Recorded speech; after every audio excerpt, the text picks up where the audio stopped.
Allô. Bonjour à tous, bienvenue sur videobourse.fr pour le live de ce mardi. Nous sommes le 8 juillet 2014. Je vous souhaite la bienvenue sur videobourse.fr. Je vous demande si c'est au niveau du son et de l'image.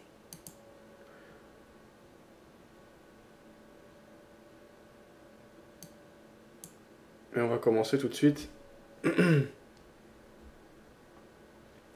Son ok, me dit ainsi soit-il, merci. Alors, je vais me connecter au Mumble également. Ce soir à 18h, on recevra Julien Montero. Julien Montero qui trade pour un fonds. Donc on aura un trader professionnel en interview, c'est intéressant. En activité, c'est rare. C'est PE Capital Group. Bon, je vais pas regarder plus que ça, mais ça a l'air assez sérieux, etc. Tiens, 2 secondes, j'ai un appel. Sinon, moi je suis toujours vendeur de dos là.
Ouais, donc je disais, je suis toujours vendeur de Dow Jones. Ça se passe bien pour le moment, c'est une journée baissière. J'aurais même pu gratter quelques points de plus sur ma position du jour.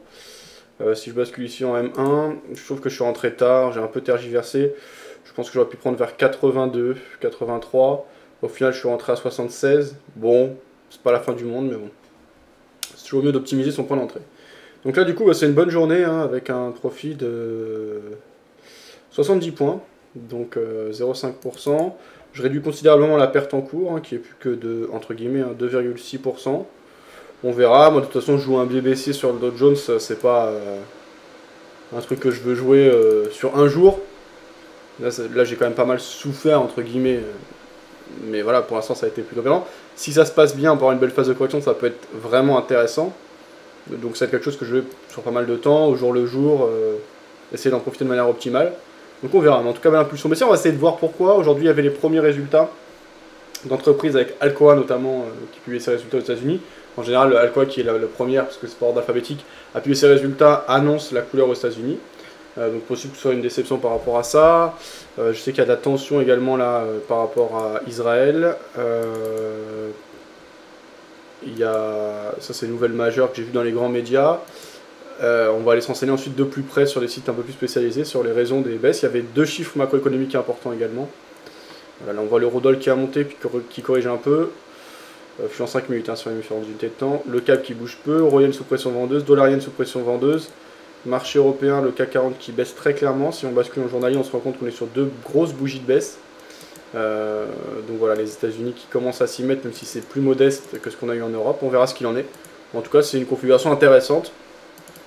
Et voilà, là pour l'instant, je joue mon scénario de vente. On verra après ce qu'il en est.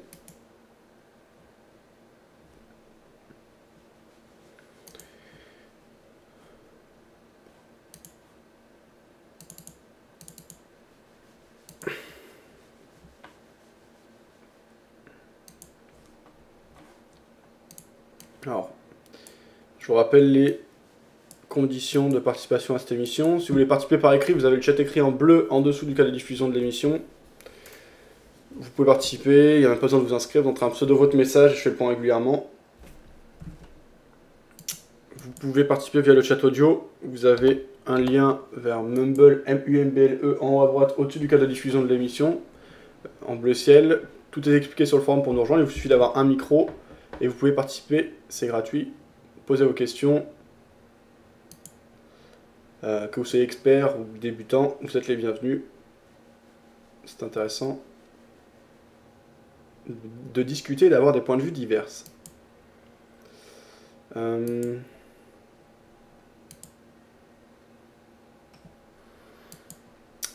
Dans le cas de cette émission, aucun conseil en investissement financier n'est prodigué. Il ne s'agit que d'avis et voilà, d'analyses personnelles qui sont échangées. C'est une sorte de libre antenne sur le thème de la finance et du trading. Si vous choisissez de me suivre ou de suivre les positions ou avis d'un des membres dans le cas de cette émission, cela incombe de votre responsabilité. En France, il faut une licence de CIF, conseiller en investissement financier pour donner des conseils, que je n'ai pas. Donc voilà. C'est tout.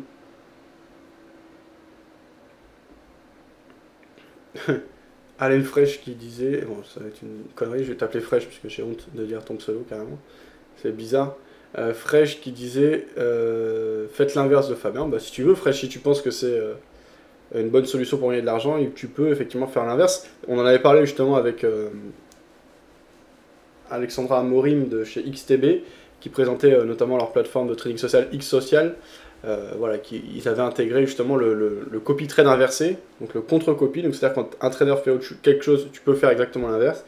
Et c'est vrai que c'était plutôt intéressant. Ils disaient, voilà, c'est parce que beaucoup de gens se plaignent et disent que les brokers sont la contrepartie des autres traders. Et ici, la réponse apportée, c'est que tu peux copier des traders, en l'occurrence, que tu jugerais mauvais, et être toi-même la contrepartie. Donc c'était plutôt intéressant, etc. Effectivement, Fresh, si tu penses que je me trompe tout le temps, bah, fais l'inverse de moi, tu gagneras de l'argent. Moi, je pense que tu n'y arriveras pas, mais si c'est ton point de vue, c'est ça le marché. C'est un acheteur et un vendeur. Dow Jones Miam Miam disait Phil. Je suis de retour au BRK, disait Chris. Comment les zen Fabien MDR disait Notra.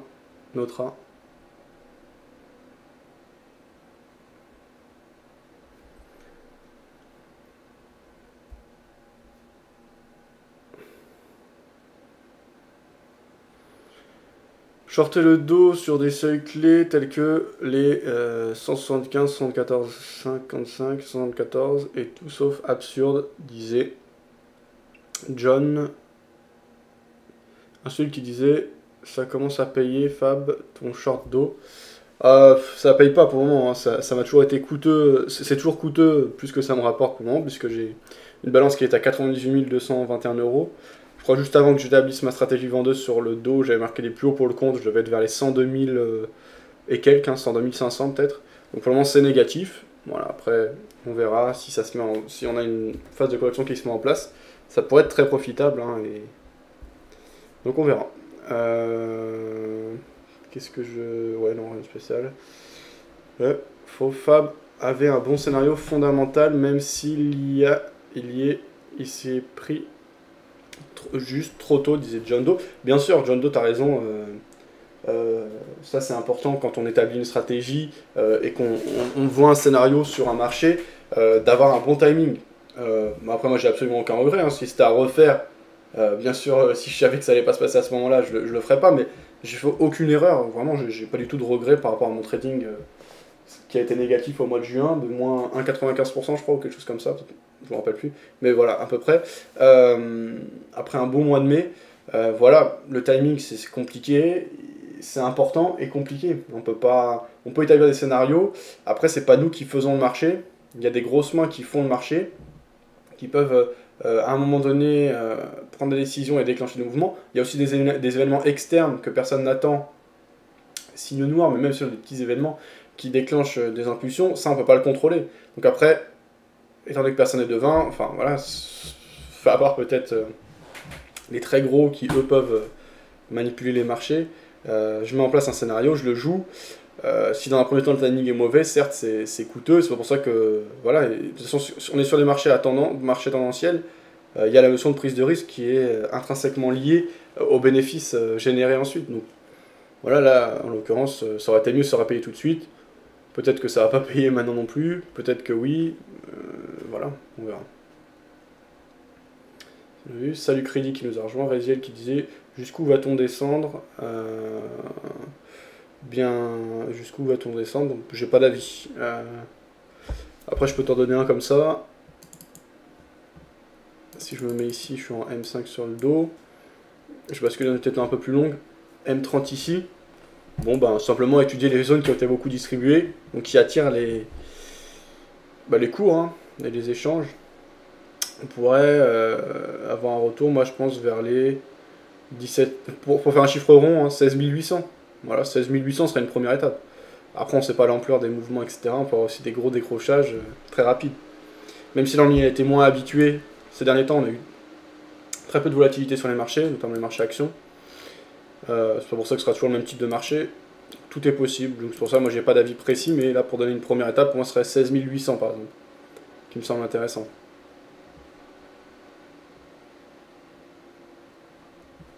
Alors ça on avait vu.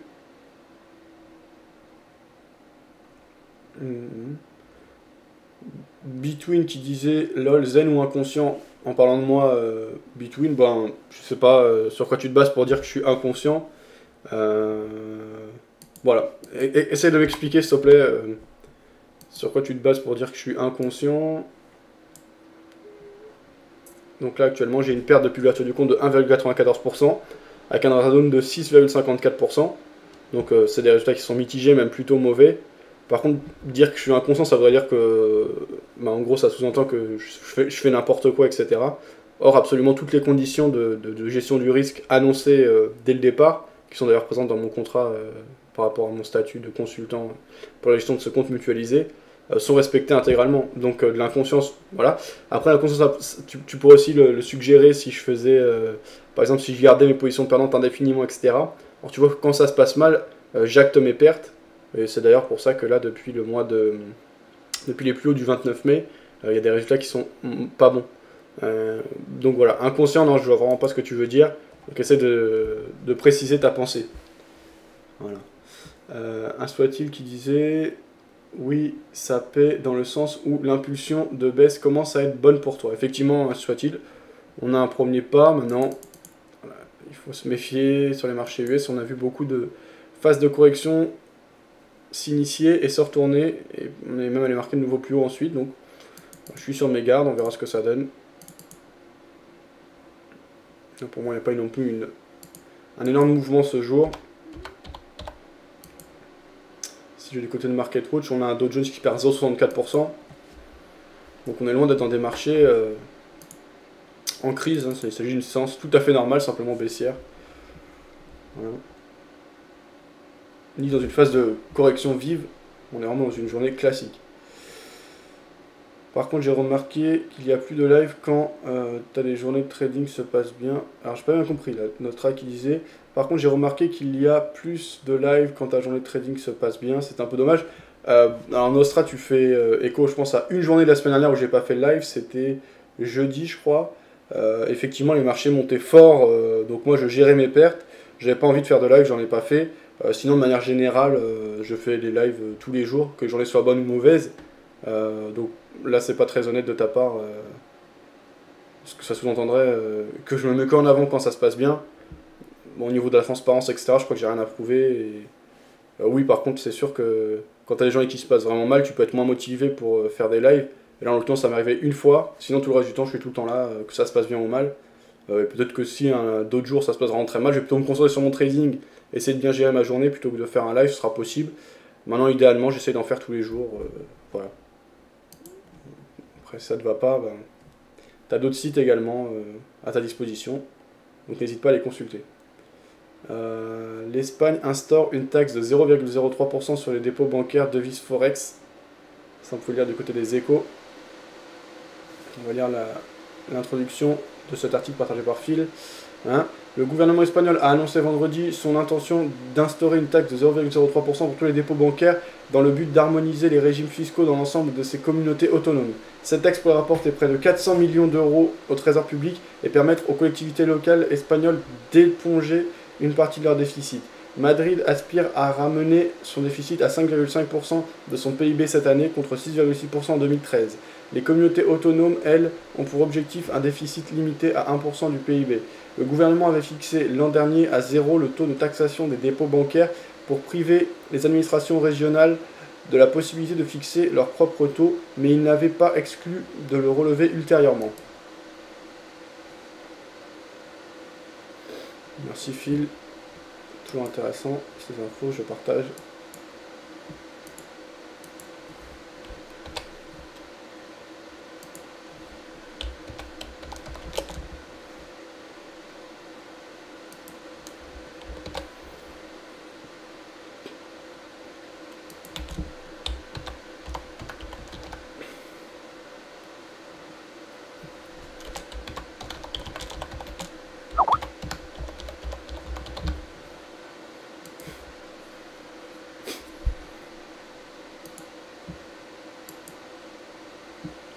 Qu'est-ce qu'on avait des gros qui contrôlent le marché. Tu parles de toi, Fab, lol, disait Crédit.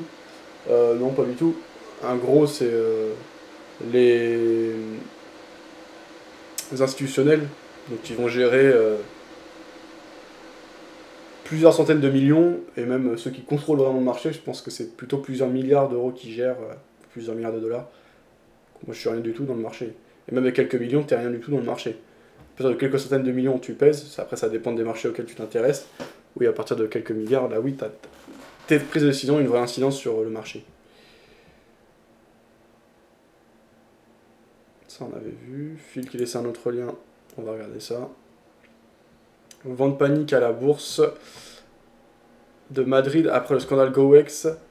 L'une des plus belles réussites de la société GoEx cotée à Madrid et à Paris a reconnu avoir maquillé ses comptes pendant plusieurs années, faisant souffler un vent de défiance sur le marché. Voilà. Ça, c'est parmi les gros titres.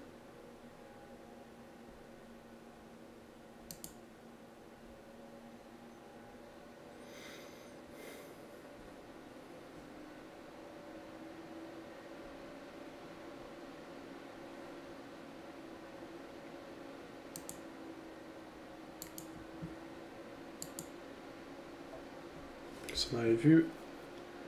Nostra, si c'est toi, connecte-toi avec ton vrai pseudo STP, sinon tu connais la chanson. Crédit qui disait Phil, fournisseur officiel de liens, je regarde ça. GoEx, d'autres sociétés peuvent être concernées. Merci Phil, les conneries continuent en bourse, lol. L'une des plus belles réussites espagnoles de ces dernières années était à l'heure. La bourse devient la mafia en continu, c'est dingue, disait Humanoid.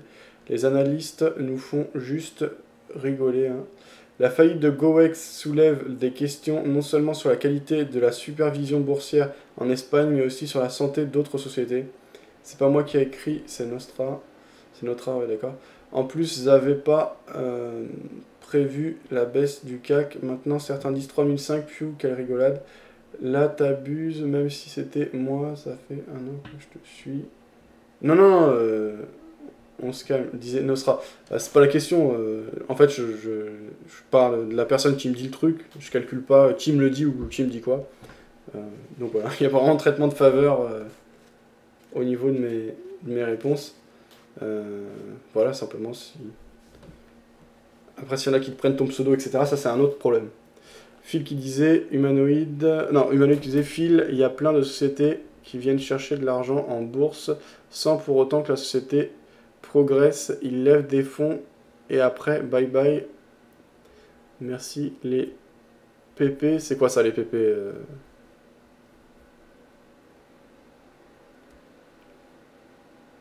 Petit porteur, c'est ça? Bah alors pourquoi tu as un point? Parce qu'il parle plus l'original. Ça rend aigri le trading, disait Nostra. Voilà. Comme Candy Crush, disait Phil. Je plaisante Fab. Pour moi, un énorme, peut-être l'un des plus gros parmi tous ceux de vidéo bourse.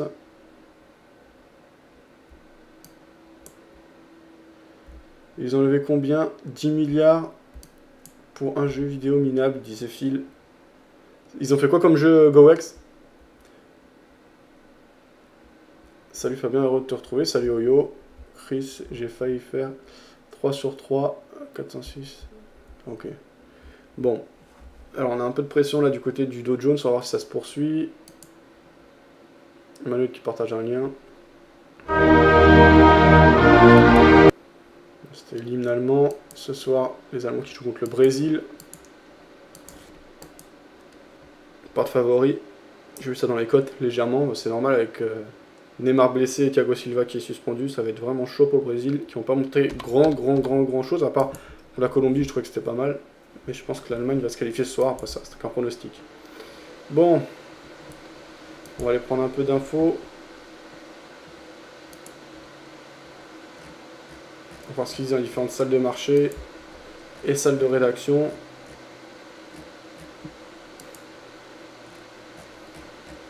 On va essayer tout d'abord de coller à l'actualité et ensuite de voir des points un peu plus larges, parce qu'il y a eu pas mal de publications, notamment de BNP et de Natixis. Je trouve intéressant d'entendre les points fondamentaux à ce sujet. Allô?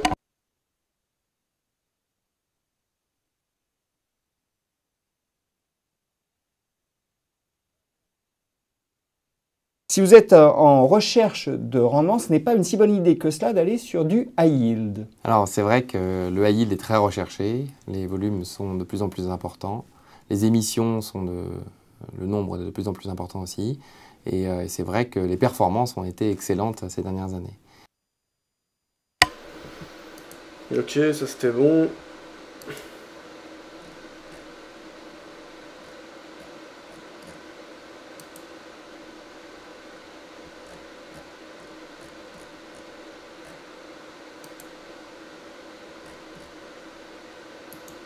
Le duplex bourse en direct de la salle de marché de Bourse Direct, on écoute ça. Communication, marketing, recrutement. Vos besoins ont des solutions vidéo avec Décideur TV, le studio.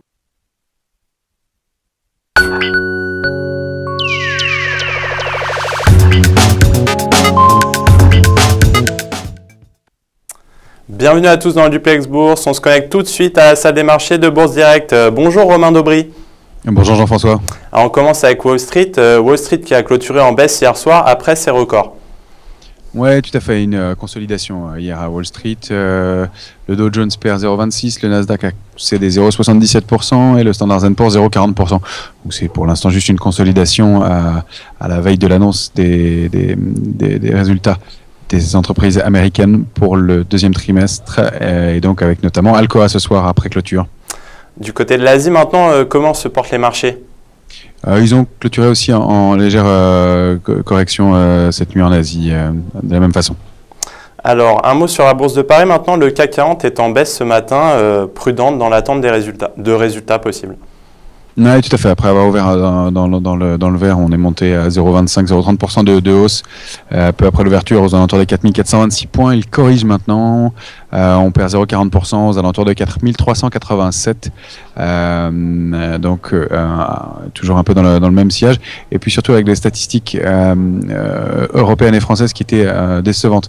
Le déficit commercial de la France est encore creusé en mai à 4,9 milliards.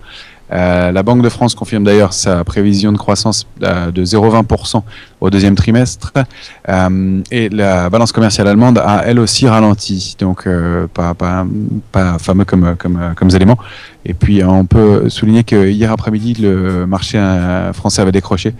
Et les marchés européens notamment vers 14-15 heures, et notamment à cause de l'annonce d'un membre de la BCE qui disait que le recours à un QE n'aurait lieu qu'en cas d'urgence. Donc ça fait un peu paniquer les marchés, pas paniquer mais réagir les marchés on va dire, sachant que il y a quand même beaucoup d'autres mesures favorables qui ont déjà été mises en place. Alors il n'y a pas de statistiques aujourd'hui aux États-Unis, mais on attend quand même les résultats des sociétés américaines. Oui, tout à fait. Pas de statistiques US. En Europe, on attendra à 13h45 la décision de la BCE sur les taux. Pas de changement a priori. En revanche, effectivement, ce soir, Alcoa commencera annoncera ses résultats et ouvre comme traditionnellement le bal de l'annonce des résultats aux États-Unis. Donc, ce seront les trimestriels. On aura d'ici vendredi Wells Fargo notamment, donc qui est parmi les grosses banques. Alors, ce qu'on peut donner, c'est quelques statistiques concernant les bénéfices attendus pour le Standard & Poor's. Donc, 14 d'entre elles ont fait une préannonce négative contre 120 au premier trimestre.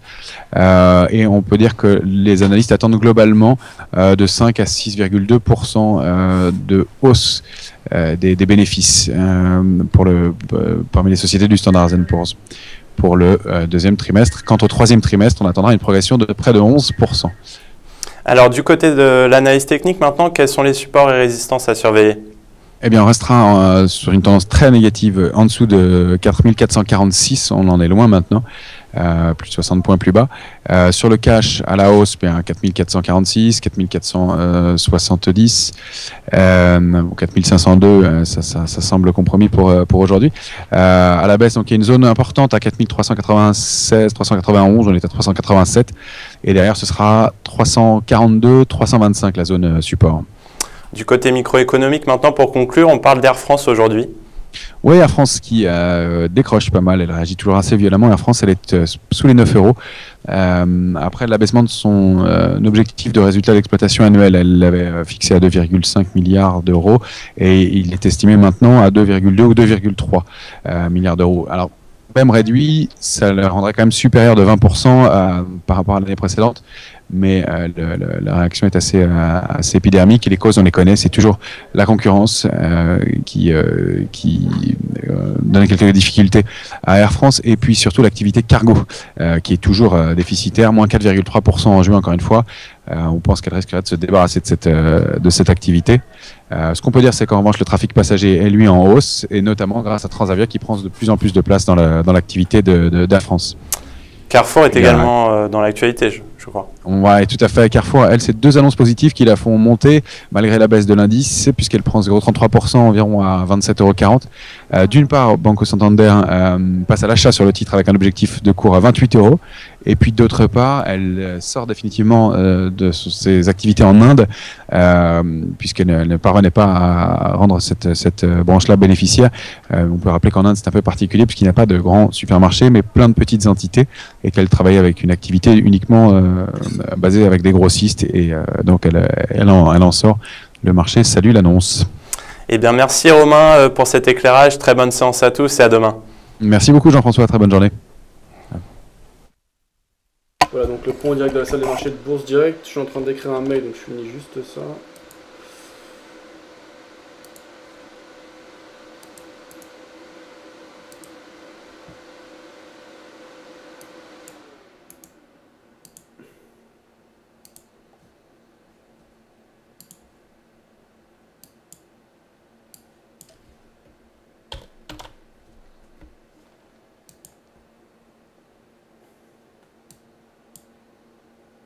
Ok, ça c'est bon.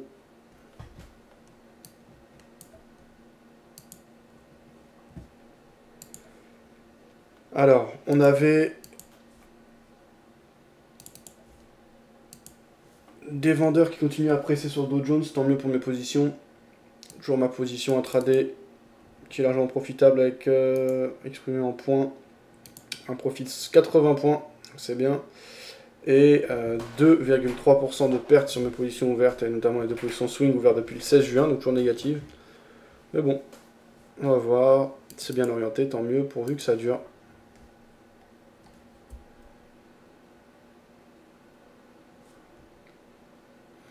Il y a une vraie pression. Du coup, je vais continuer à prendre de l'info, voir ce qui se dit à droite à gauche.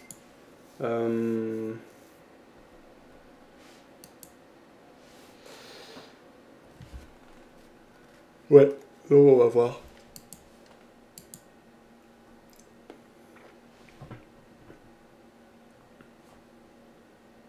Du côté des gros titres, que ce soit en France ou aux États-Unis. Donc en France, du côté de Boursorama.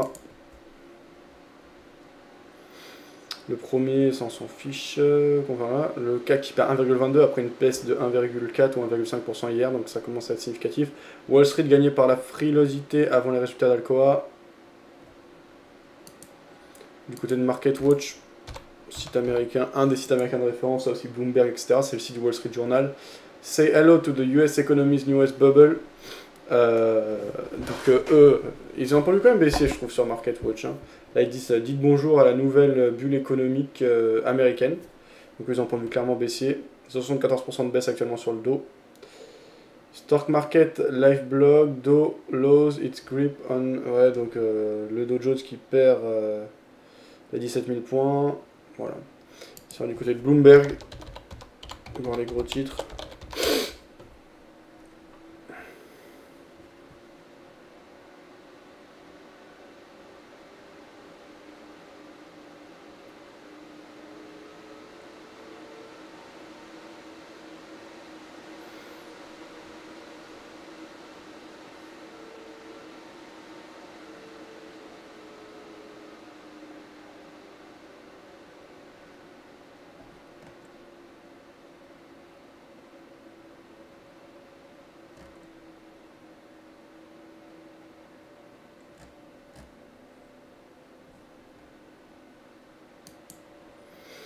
Ouais, pas grand chose d'autre à signaler. Belle pression vendeuse du côté du Dow Jones. Bah là, j'ai plus qu'à laisser porter tranquillement. Alors, sur le chat écrit, qu'est-ce qu'il se disait? Crédit hors live de Fab STP. Rien que le mot turf, ça m'horripile. Dis ainsi soit-il.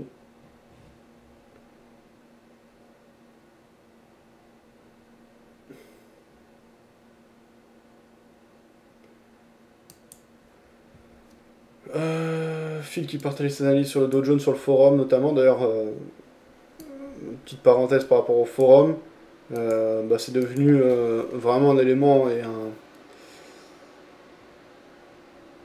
une section très importante du site.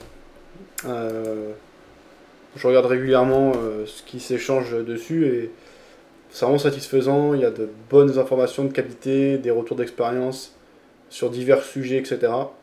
Donc bah, je suis vraiment content de ce qu'est devenu le forum, pourvu que ça dure et qu'on continue avec un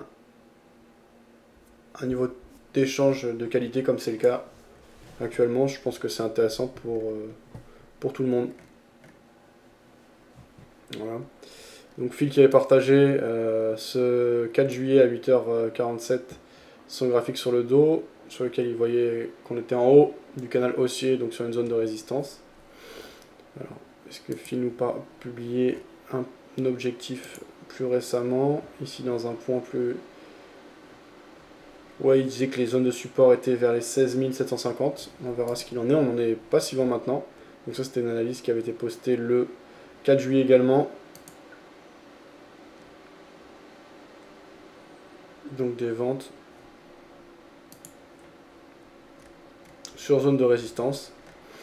Effectivement, la zone de résistance a joué son rôle. Donc merci Phil pour le partage de tes analyses sur le dos.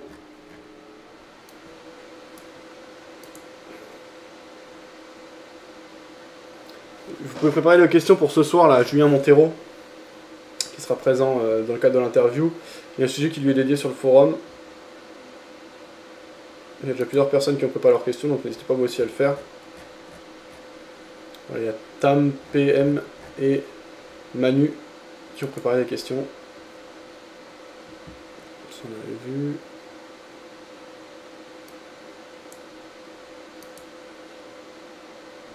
Ça on avait vu.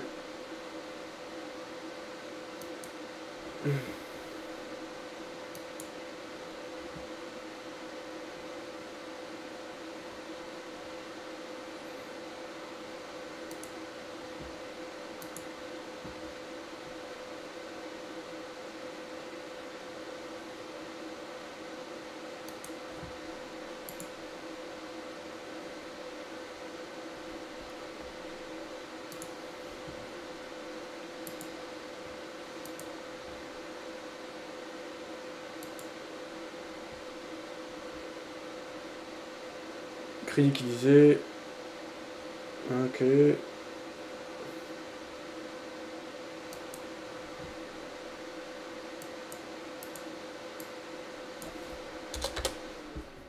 Tiens, alors quand même les achats qui essaient de revenir sur Vadim allemand on avait vu. Crédit hors live ça on avait vu.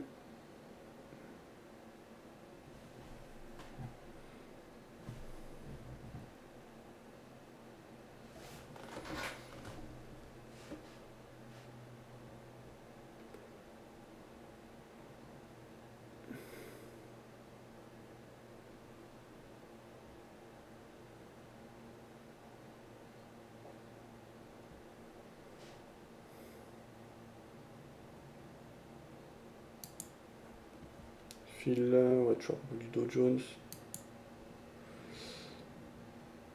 Purée les actions françaises depuis quelques jours, plouf, disait Emmanuel, effectivement ça baisse bien.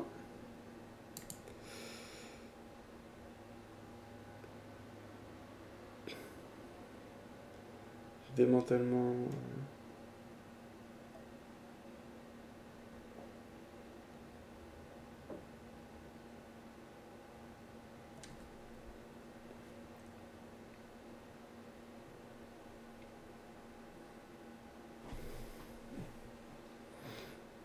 Humanoid qui disait pas de live aujourd'hui, reste le live de 17h30 d'Anthony. On est en live actuellement Humanoid. Hein. Ça, on avait vu. Crédit qui demande si je peux présenter vite fait l'invité du jour. Crédit, va dans le menu de gauche, tu as un lien. Tu cliques dessus, tu vas avoir une interview que j'ai faite de 7 minutes de lui au Friday Forex, toute une description, donc tu auras toutes les informations en suivant ce lien.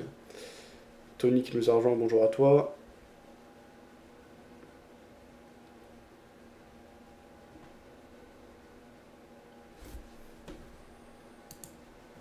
Cliquez, c'est un lien sur les Échos. Commerzbank et Deutsche Bank négocient une amende aux USA. Les banques allemandes Commerzbank et Deutsche Bank sont à leur tour dans le collimateur des autorités américaines au sujet de transactions avec des pays sous embargo, au risque de créer de nouvelles tensions entre l'Europe et les États-Unis. Je me demande à quoi ils jouent les Américains. Je sais pas si c'est très bon pour eux. Ce qu'ils font en ce moment.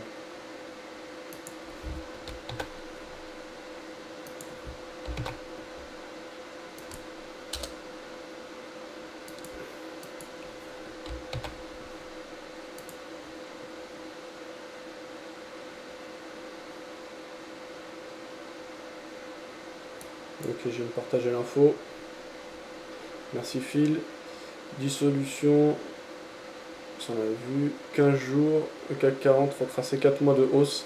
Les baisses sont plus rapides et violentes, disait Phil. Effectivement, c'est ce qu'on trouve régulièrement. Phil, la nouvelle affaire BNP, d'Humanoid. Premier ministre Valls parle. Phil, on gagne toujours plus en vendant.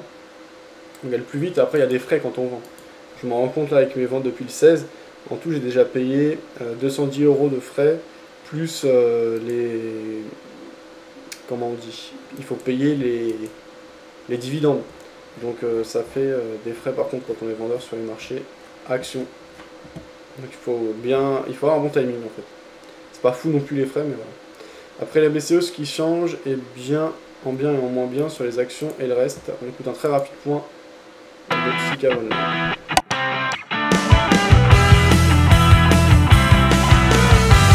La BCE est intervenue comme prévu, en tout cas c'est ce qu'espéraient les marchés. Alain Pitous, vous êtes gérant d'Amundi Patrimoine, la BCE a donc dégainé, tout va donc bien. Tout va très bien. Alors je pense qu'au-delà des annonces techniques, le message de Mario Draghi est très clair, c'est il va être là, la BCE va être là, au moins jusqu'en 2018. Donc là on est parti sur quelque chose qui est sans précédent, où jusque maintenant les banques centrales communiquer au fur et à mesure de leur politique, éventuellement avec ce qu'on appelait la forward guidance, avec des prévisions à quelques mois. Là, on est avec un niveau d'année, maintenant on parle d'année, c'est-à-dire que jusque 2018, la Banque centrale envoie un message comme quoi elle soutiendra l'économie, elle soutiendra l'accès au crédit pendant 3-4 ans, ce qui est, encore une fois, sans précédent.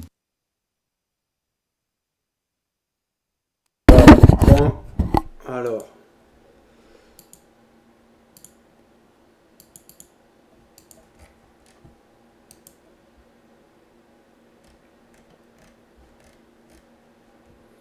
Il y avait des points ensuite réalisés par la recherche macroéconomique de BNP, notamment le point sur juillet et août 2014. On écoute ça.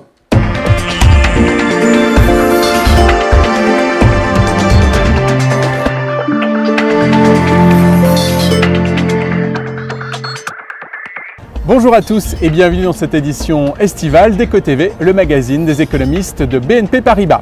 Au menu de cette édition, les défis des banques centrales, Banque centrale européenne, Fédérale Réserve, Banque d'Angleterre. On fera un tour du monde avec Jean-Luc Proutat qui va nous parler de l'impact sur le marché des changes sur les mois à venir. Focus ensuite sur deux situations très particulières. L'Europe avec Clemente De Lucia, la BCE qui doit combattre les tentations de déflation. Ensuite, on ira aux Émirats Arabes Unis avec Pascal Devaux. Dubaï et Abu Dhabi, la croissance est bel et bien là, mais il y a un risque de bulle immobilière. Au cours des dernières années de crise financière, les banques centrales au niveau mondial ont plutôt coordonné leurs actions. En cette mi-2014, on voit des divergences apparaître et pour en parler, nous sommes avec Jean-Luc Proutat, économiste chez BNP Paribas et responsable des pays de la zone OCDE. Bonjour Jean-Luc. Bonjour François. Jean-Luc, quelles sont les banques centrales justement qui commencent à mettre en place des politiques plus restrictives? Alors on les trouve surtout dans les zones émergentes. Brésil, Turquie, Russie, Afrique du Sud, dans une moindre mesure l'Inde. Et on voit bien, il y a un graphique qui apparaît sur l'écran, que les taux d'intérêt à court terme, pilotés par ces banques centrales, sont en train de monter dans ces zones émergentes, alors qu'ils restent très bas, très proches de zéro encore dans l'ensemble du monde développé, dans les principaux pays. C'est clairement une situation qui diffère de celle qui existait juste après la crise, où toutes les banques centrales baissaient les taux au même moment. Là, on voit bien une divergence apparaître. Et justement, pour quelles raisons ça remonte alors, ces taux? Principalement parce que l'inflation ne pose pas les mêmes problèmes partout. Ici, on n'en a pas beaucoup, on en a même trop peu. On parle de risque de déflation en zone euro.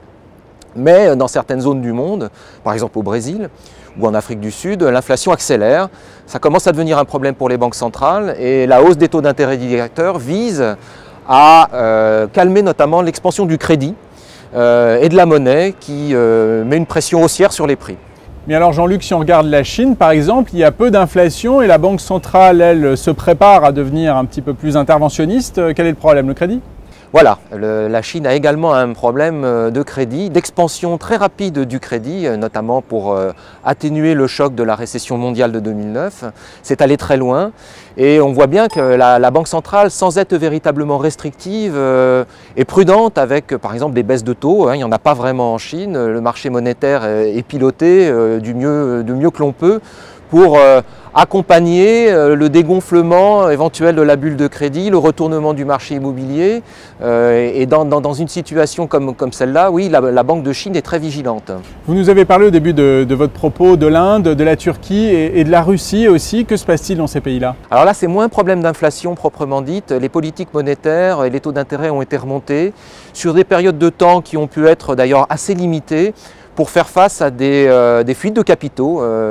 Si on se projette, si on remonte à l'an dernier, il y avait eu des tensions sur les marchés émergents, ponctuels, et les hausses de taux ont là été essentiellement adressées à des fins de stabilisation des marchés de capitaux. Il y a d'ailleurs eu des résultats plutôt positifs, puisqu'on revoit actuellement dans les zones émergentes des entrées d'investissements de portefeuille assez nourris.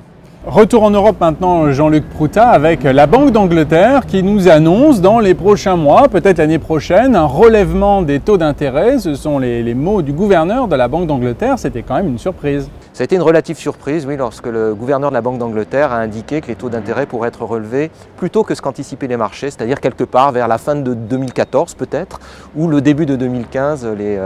Les anticipations de marché sont plutôt sur cette échéance. Pour quelle raison alors? Essentiellement parce que l'économie britannique redémarre très fort, mais sur des moteurs hautement cycliques qui sont le crédit immobilier notamment, et donc ce marché immobilier qui connaît des hauts, des bas importants au Royaume-Uni mérite d'être surveillé de près, et c'est ce que la Banque d'Angleterre est en train d'indiquer au marché. Parlons maintenant de la banque centrale la plus importante au monde, la Réserve fédérale. Quelle est votre lecture du positionnement de la Fed aujourd'hui? Alors, pas de hausse de taux en 2014, c'est très improbable. La Réserve fédérale des États-Unis continuera à freiner ses achats de titres, ce qu'on appelle le tapering. Mais pour ce qui est du relèvement des taux d'intérêt, ça fait pratiquement 6 ans, 5 ans et demi que les taux d'intérêt américains sont à zéro, les taux courts. Il faudrait plutôt attendre le printemps ou l'été 2015 selon nous. On va parler de la Banque centrale européenne dans un instant avec Clemente De Lucia, mais pour l'instant, la BCE ne devrait pas, en tout cas, relever ses taux. L'impact sur le marché des changes, quel est-il entre une Fed, vous venez de le dire, qui pourrait relever dans quelques mois, et une BCE toujours flat? A priori, lorsqu'on compare les politiques monétaires aux États-Unis et en zone euro, ça nous amènerait à anticiper une réappréciation du dollar à un moment donné, tout simplement parce que cette politique de taux zéro serait conduite pendant encore plus longtemps ici, en Europe, qu'aux États-Unis, et donc les perspectives de rémunération attachées à l'euro sont très faibles, y compris si on se projette à 2015-2016. Donc ce serait une des raisons pour lesquelles le dollar pourrait remonter contre l'euro ou l'euro baisser contre le dollar s'il est moins bien rémunéré. Cette politique de taux zéro de la Fed, Jean-Luc Proutat, a aussi un impact dans les marchés émergents qui en ont bien profité. Absolument. La Banque des règlements internationaux a récemment pointé du doigt le fait que la dette en devises des entreprises dans les zones émergentes avait beaucoup augmenté, ce qui d'ailleurs questionne sur l'opportunité qu'il y a à conduire si longtemps une politique de taux zéro. C'est peut-être le signal pour la Banque des règlements internationaux qu'il faut commencer à normaliser la politique monétaire si on veut éviter de recréer une nouvelle bulle et d'engendrer pour plus tard de nouvelles difficultés. Madame Yellen, écoutez la BRI. Peut-être. Merci Jean-Luc Merci. Proutat, bonnes vacances à vous. Dans un instant, on parle de la zone euro avec Clemente De Lucia. Focus à présent sur la zone euro avec une banque centrale européenne qui fait face à une inflation très, voire trop faible. Clemente De Lucia, bonjour. Bonjour à vous. Pourquoi cette inflation est très faible dans la zone euro, Clemente? Alors, il y a plusieurs facteurs qui sont derrière la faiblesse de l'inflation. Pour comprendre quelles sont les raisons derrière la faiblesse de l'inflation, à mon avis, il faut analyser les composantes, les principales composantes de l'inflation. Donc, les prix énergétiques, les prix alimentaires et l'inflation sous-jacente.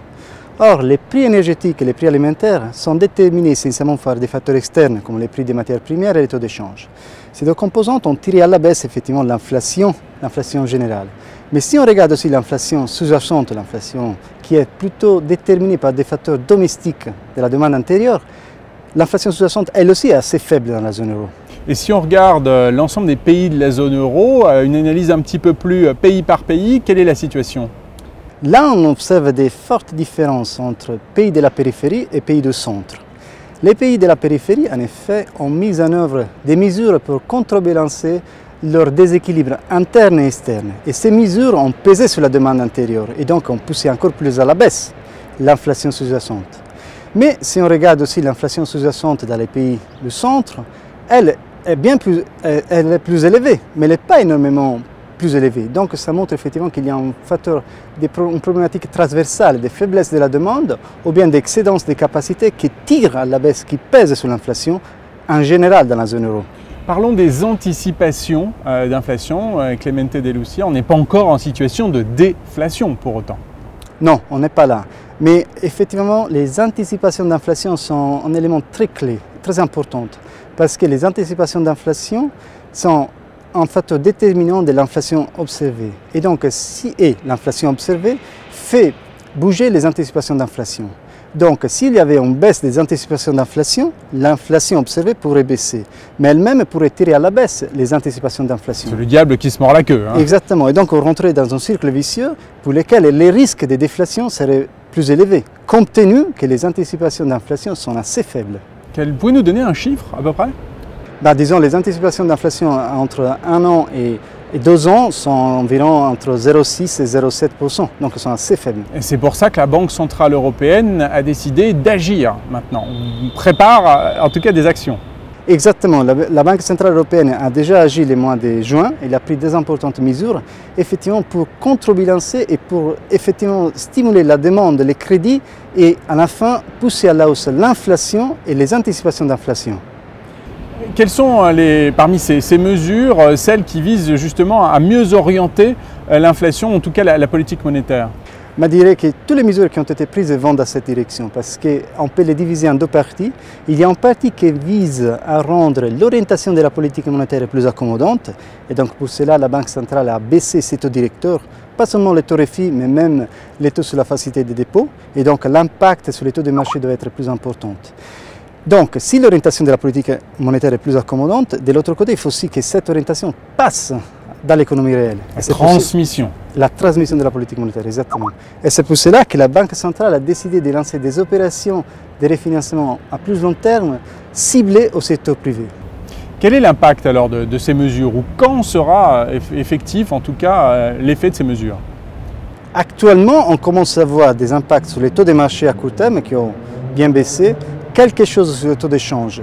Mais pour avoir l'impact, pour bien observer l'impact des mesures des opérations de refinancement, il faut attendre. La première opération sera conduite le mois de septembre et la deuxième en décembre.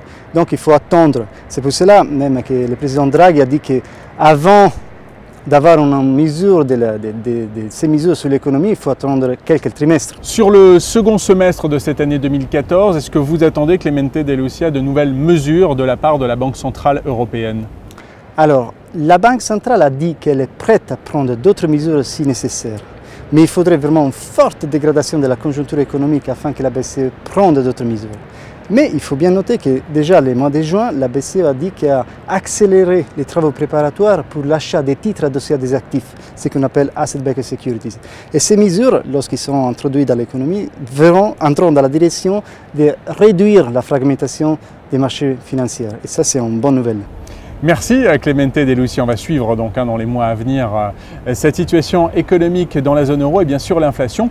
Dans un instant, on parle de Dubaï, d'Abu Dhabi, bref, des Émirats Arabes Unis avec Pascal Devaux.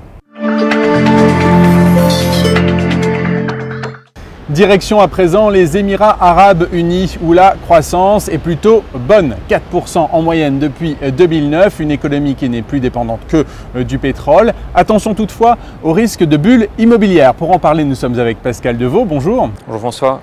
Pascal, quels sont les facteurs qui soutiennent la croissance aux Émirats Arabes Unis?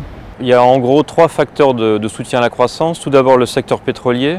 On a une production qui est en hausse étant donné des baisses de production dans des pays voisins tels l'Irak, l'Iran ou la Libye. Par ailleurs, on a des prix du pétrole qui sont aussi en hausse.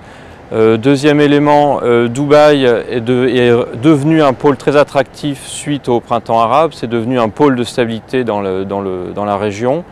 Et troisièmement, l'activité économique à Dubaï dépend assez fortement de l'Asie, qui reste la principale source de croissance dans le monde. Du côté des perspectives, à moyen terme, nous avons l'exposition universelle de 2020 qui bien sûr là encore va tirer la croissance. Oui, tout à fait. Alors ça devrait générer un flux d'investissement très important à moyen terme, à peu près 10% du PIB de Dubaï. À court terme, les indicateurs sont bien orientés aussi puisqu'on a un indice PMI qui est à plus de 57, donc qui signale une activité bien orientée. Et donc globalement, tout ça devrait bien profiter au secteur notamment du tourisme. Le Dubaï est la première place touristique dans la région. L'aéroport de Dubaï est devenu le premier au monde par sa fréquentation pour les vols internationaux en début d'année. Et par ailleurs, on a des niveaux d'investissement direct étrangers qui sont revenus à leur niveau pré-crise, donc d'avant 2009.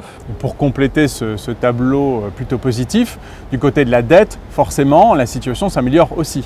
Oui, alors avec cette croissance, on a une revalorisation des actifs, notamment immobiliers. On a des primes de risque qui ont baissé sur les marchés. Donc on a des dettes qui ont pu être échelonnées. Certains opérateurs ont pu prépayer leurs dettes aussi. Donc on a une situation financière des conglomérats qui s'améliore.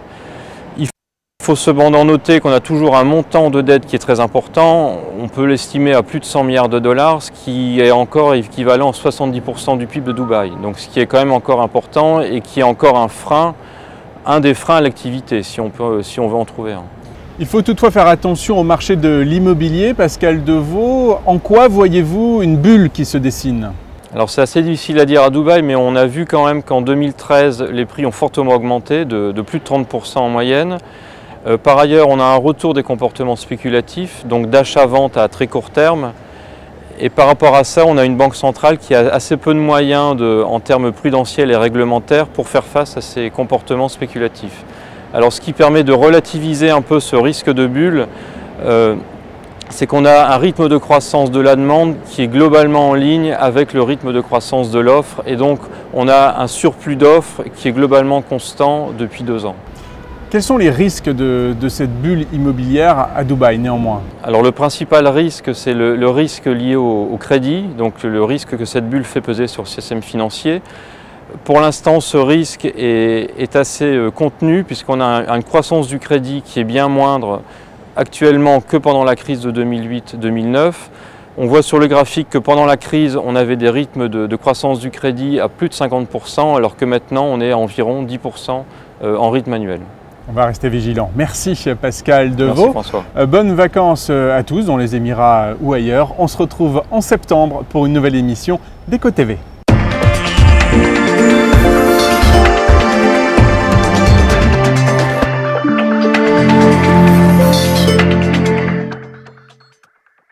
BNP Paribas, la banque d'un monde qui change.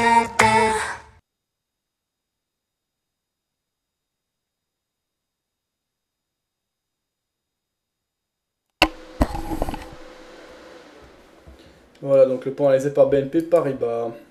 Alors, bon, pas grand chose, on a une phase de correction sur Dow Jones à court terme, la dynamique est toujours baissière, 17h dans une demi-heure dans la culture du marché européen, on va voir ce qu'il en est. On va continuer à prendre de l'info. Et avancer. Bon, qu'est-ce qu'il y a sur le chat écrit? Tony Colibali qui dit alors Fab, toujours vendeur sur le DAX, non actuellement je vends. Le Dow Jones Tony, marre du chat de vidéo bourse, du crédit. Peut-être que c'est plus le cas, dit Tony. Non, je suis plus vendeur de DAX. Toi, ça devait être à la fin de l'année 2011 ou 2012 que tu étais venu quand je vendais le DAX. Bon, j'ai joué ce scénario quelques semaines et au bout d'un moment, étant donné que les acheteurs continuent à prendre en main le marché, j'ai acté mes pertes et je suis passé à autre chose. Voilà, j'essaie de ne pas me borner quand je joue un scénario. Voilà, c'est une des bases en bourse, hein, si on s'entête, c'est jamais bon.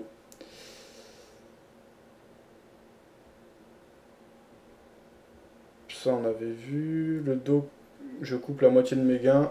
190 points, bravo à toi, Phil. Moi, je suis toujours vendeur sur la journée avec 61 points de profit. J'étais jusqu'à plus de 80 points. Alors, qu'est-ce qu'on avait? Celui qui disait si ça baisse, il m'en reste encore. Si ça remonte, j'ai pris mes bénéfices. C'est Soluté qui m'a appris ça, disait Phil. Uma va dire à la CGT, c'est grève illimitée. Et je dis pas la suite. Nico qui disait 2 semaines sur le Brent à la vente, tant que ça coûte aucun, tant que ça te coûte aucun risque, disait Nico. Vals va les mettre au mur. Sinon, sur une journée, c'est qu'une partie. Pour moi, j'ai encore gagné sur 24. Ok, Chris qui gagne sur les options, tant mieux pour toi. Tony qui disait envie qu'un gros syndicat des usagers crée. J'ai revu une vidéo de Fabien et un live de monsieur et un vieux monsieur trader trader les binaires pendant en weekly avec un rendement annuel de 100%. Alors ça, je sais plus c'était quoi. Voilà, après, encore une fois, en bourse. Ce qu'on annonce, c'est bien beau, mais il y a rien de mieux qu'un suivi des performances concrètes et vérifiables, parce qu'annoncer des résultats, c'est toujours facile. Ou tirer des résultats de ce qu'on aurait fait, c'est toujours facile. Passer ses ordres dimanche vers 1h. Ok, le reste, on avait vu.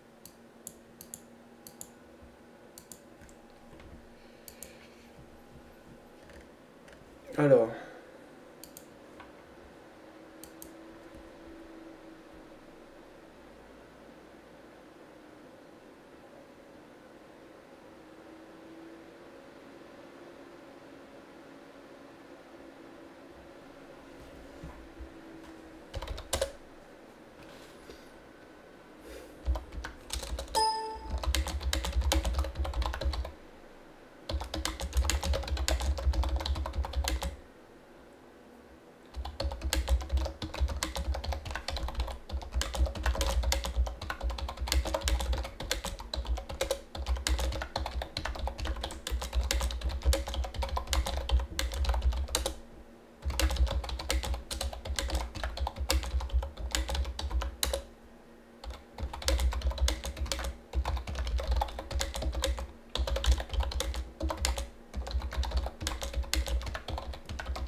Ça, on avait vu. Tour d'horizon des politiques monétaires. Ouais, on vient d'entendre une grande partie de ce qui est du côté de BNP, donc on va pas poursuivre. Ok, on va essayer de reprendre en main le marché sur le Dow Jones. Du côté de chez Xerfi.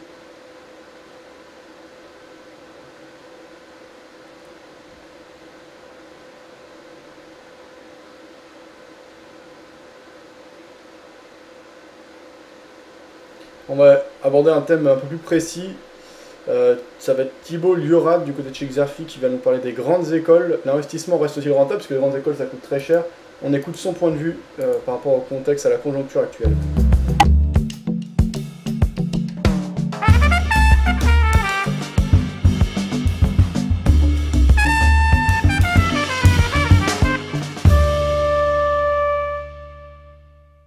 Pour les jeunes diplômés des grandes écoles, le temps de recherche d'emploi s'allonge d'année en année. Il se constitue ainsi un véritable stock qui s'accumule et aggrave les déséquilibres entre l'offre et la demande. On a d'un côté une hausse de l'offre de jeunes diplômés en recherche d'emploi et de l'autre une demande en baisse des recrutements des entreprises.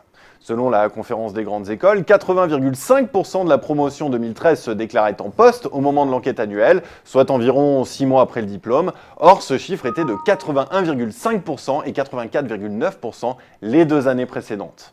Alors, du côté de la demande, le tarissement est évidemment lié à la conjoncture morose. En revanche, du côté de l'offre, les difficultés sont davantage d'ordre structurel. Et oui, l'inflation du nombre d'étudiants ne date pas de 2007. En 10 ans, le nombre d'étudiants de l'enseignement supérieur est passé de 2,1 à 2,3 millions. Et rien que dans les écoles de commerce, les promotions ont doublé, passant de 70 000 à plus de 130 000 élèves sur la même période. Alors, ce déséquilibre, il se fait également sentir sur le pouvoir d'achat des salaires d'insertion. L'enquête 2013 de la CGE avait révélé une chute de 11% du salaire à l'embauche en euros constants chez les ingénieurs, une chute de l'ordre de 15% chez les managers depuis le début des années 2000. Alors, si la plupart des formations d'ingénieurs restent incontournables, d'autant que les frais de scolarité y restent abordables, la question de l'attractivité se pose sérieusement pour beaucoup d'écoles de commerce. D'abord parce que les frais de scolarité représentent un véritable investissement. Ils peuvent aller de 25 000 à plus de 30 000 euros selon les écoles pour une scolarité de 3 ans, une somme à laquelle il faut bien souvent ajouter d'autres frais liés à la vie de l'école et à l'hébergement à distance du domicile familial. Et puisqu'il s'agit d'un investissement, eh bien, il faut le rentabiliser. Or, entre insertion plus incertaine et salaire à l'embauche en baisse, eh bien, cette rentabilité devient plus compliquée à atteindre. Alors finalement, pourquoi encore choisir une école de commerce? Eh bien, cette question elle est d'autant plus pertinente que les écoles sont de plus en plus concurrencées par les cursus de gestion des universités, dont certains masters sont devenus très compétitifs et surtout imbattables en termes de coûts de scolarité. Alors bien sûr, ces universités de management n'ont pas la même force de frappe en matière d'ouverture internationale, de réseau d'anciens ou encore de placement de stagiaires. Et puis certains ajouteront qu'à part quelques exceptions comme Dauphine, elles n'ont pas le même prestige auprès des entreprises. Il n'empêche, il faut noter qu'en 6 ans, leurs effectifs ont augmenté d'un tiers, de 33%. Alors bien sûr, cette question de l'attractivité se pose différemment pour les écoles les plus prestigieuses. La sélectivité de leurs concours et la force de leur marque préservent la rente de situation de leurs diplômés. Mais même pour le haut du panier, on voit bien avec l'étude de la CGE que la recherche d'emploi est plus difficile et les salaires d'embauche en baisse. Voilà aussi les symptômes d'une situation délicate, en tout cas économique, d'une situation de crise quelque part. 17h08, encore 22 minutes de cotation en Europe. Les vendeurs tentent d'attaquer de nouveau. On n'est pas encore sur les plus bas, mais il y a une certaine pression sur le Dow Jones qu'on voit ici. Si on regarde sur les marchés européens avec le CAC 40, on est sous impulsion baissière bien sûr en journalier et en 5 minutes après la phase de correction. Les vendeurs qui reviennent, mais c'est doux pour le moment. Il n'y a pas d'accélération farouche en fin de journée. Fil qui partage un lien, on va regarder ça. Du côté du contrarien, zone euro, les banques pourront emprunter 1000 milliards d'euros à long terme à la BCE, alors que la croissance allemande déraille, la BCE va renflouer les banques de 1000 milliards d'euros. Allemagne, coup de frein en vue sur la croissance.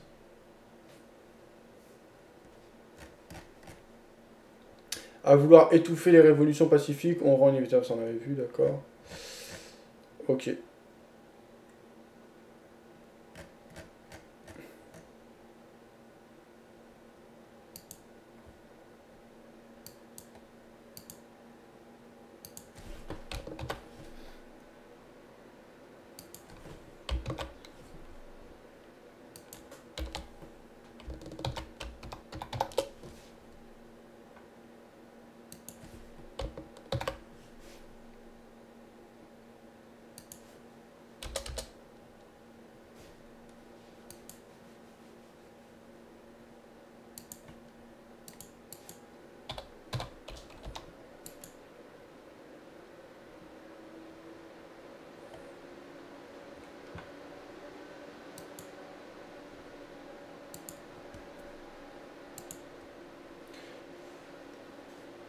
En piquant encore l'argent au petit actionnaire des crédits.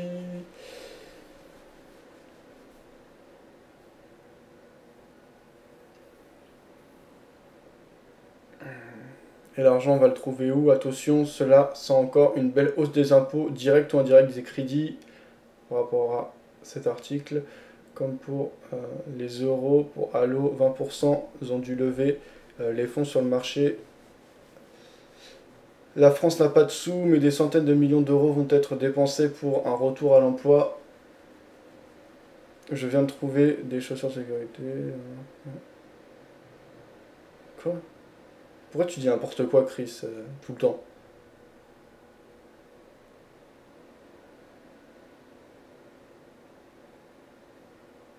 Ça, on avait vu. Les options, il faut que tu envoies...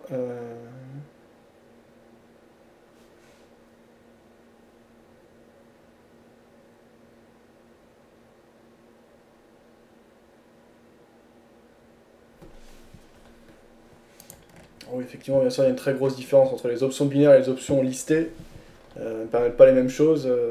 C'est une approche plus compliquée sur les options listées, mais pas si compliquée non plus. Il faut prendre le temps de les étudier, de les comprendre.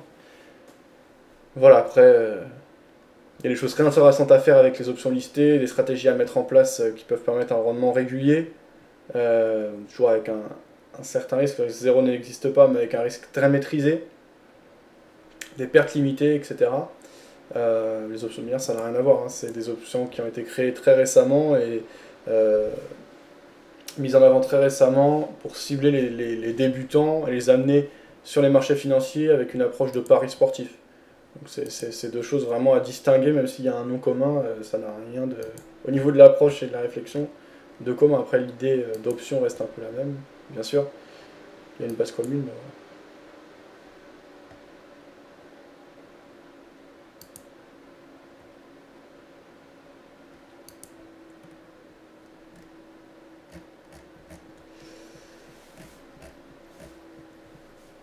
Opportunité d'investissement pour le mois de juillet, on va écouter les analyses du côté de chez eToro France.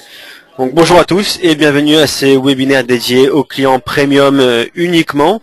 Donc ici Arié Cohen, vous me connaissez déjà pratiquement tous je pense. Je suis analyste d'investissement chez eToro et gestionnaire de compte premium. Nous allons aujourd'hui parler des différentes opportunités qu'on pourrait avoir sur le marché dans le courant du mois de juillet. Démarrons avec, dans un premier temps, les précédents événements, d'accord, donc ce qui s'est passé durant ces derniers temps. Donc on parlera dans un premier temps de Draghi et de la BCE, de la Banque du Japon et également de la Banque d'Angleterre. Petit coup d'œil assez rapide sur les taux des banques centrales mondiales. Donc on peut voir un taux à 0,15, pardon, c'est ça, un taux à 0,15% pour la Banque Centrale Européenne, un taux entre 0 et 0,25% sur la Banque Centrale Américaine, la Fed. En Angleterre, on est à 0,50. La Banque de Suisse, on est à 0. La Banque d'Australie, on est à 2,50 sur les taux d'intérêt. Le Canada, on est à 1%. La Banque de Nouvelle-Zélande 3,25%, on peut voir que c'est clairement un des taux d'intérêt les plus élevés au monde, et la Banque du Japon avec c'est 0,10% de taux d'intérêt.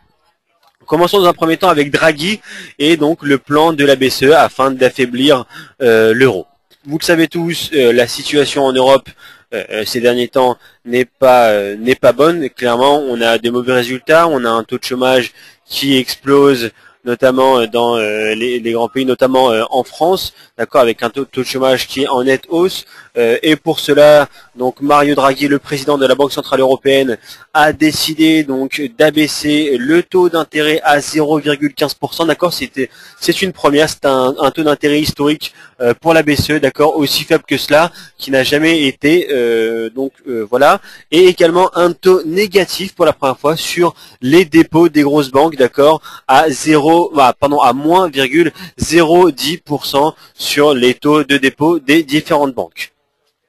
On a éventuellement parlé d'un potentiel quantitative easing, d'accord, donc QE européen pour éviter la déflation et soutenir la croissance. On peut clairement voir que depuis l'année, le taux de la paire euro-dollar se situe entre 1,39 et 1,40 depuis le début de cette année, d'accord, et ce taux est trop élevé selon la BCE. Ils ne pensent pas qu'un euro à 1,40 $, leur convienne, d'accord. Donc c'est pour cela qu'ils pensent éventuellement à un potentiel QE, et donc voilà pour la raison d'avoir abaissé les taux d'intérêt et les taux négatifs sur les dépôts.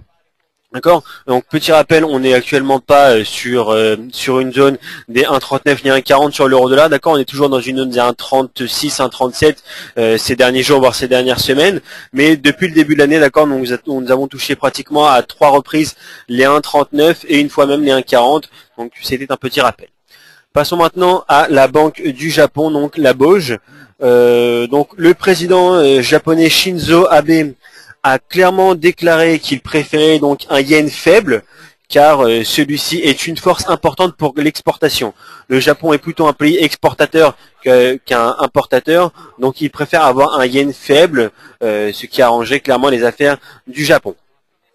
Leur politique monétaire est assez flexible, d'accord, et ça leur permet notamment à la paire USD-Yen que nous verrons dans un court instant de passer de 78 donc 1 dollar à 78 yens à 105 durant l'année 2013, donc une année 2013 extrêmement haussière sur cette paire. On termine avec donc bien sûr la BOJ qui s'attend tout de même à une éventuelle relance de l'économie japonaise et une nouvelle compétitivité, notamment au sujet donc de l'exportation mondiale. Passons maintenant à la BOE, donc la Bank of England, la Banque d'Angleterre. Quelques points sur la Banque d'Angleterre. Alors la Banque d'Angleterre a actuellement un QE à hauteur de 375 milliards de pounds, d'accord, plus de 600 milliards de dollars. On va dire qu'ils essayent clairement de diminuer ce QE. Ils essayent clairement de s'en sortir. Ce n'est pas forcément facile, notamment à cause de l'immobilier en Angleterre qui est extrêmement élevé depuis ces dernières années. D'accord, un taux de chômage actuel en Angleterre à hauteur de 7%. Et bien évidemment donc un taux d'intérêt à hauteur de 0,5% comme on a pu le voir en ce début de webinaire.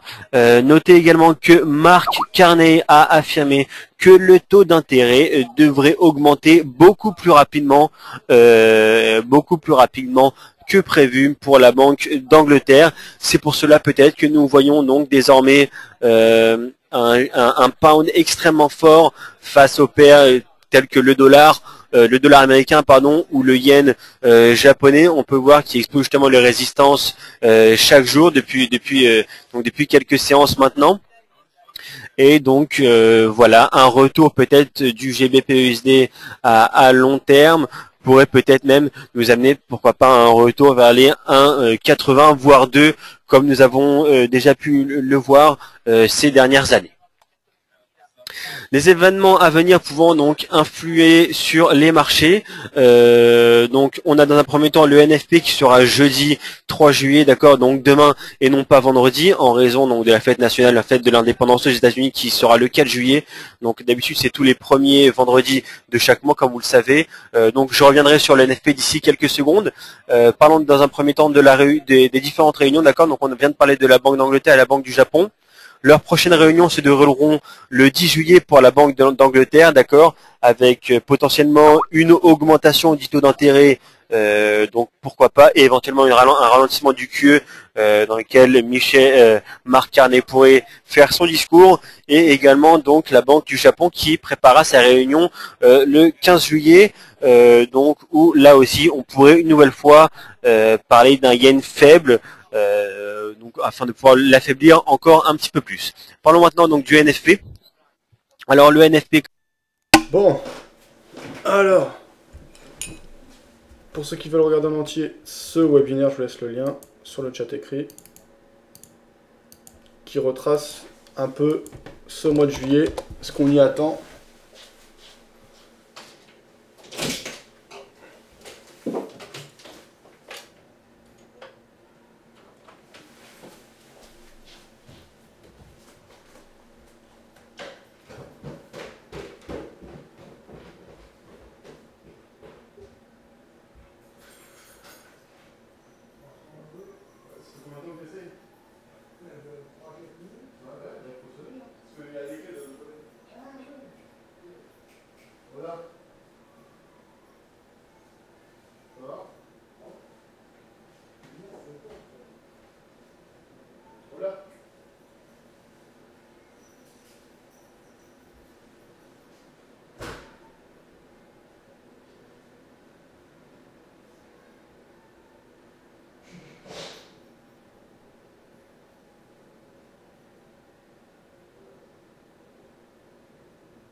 Pour.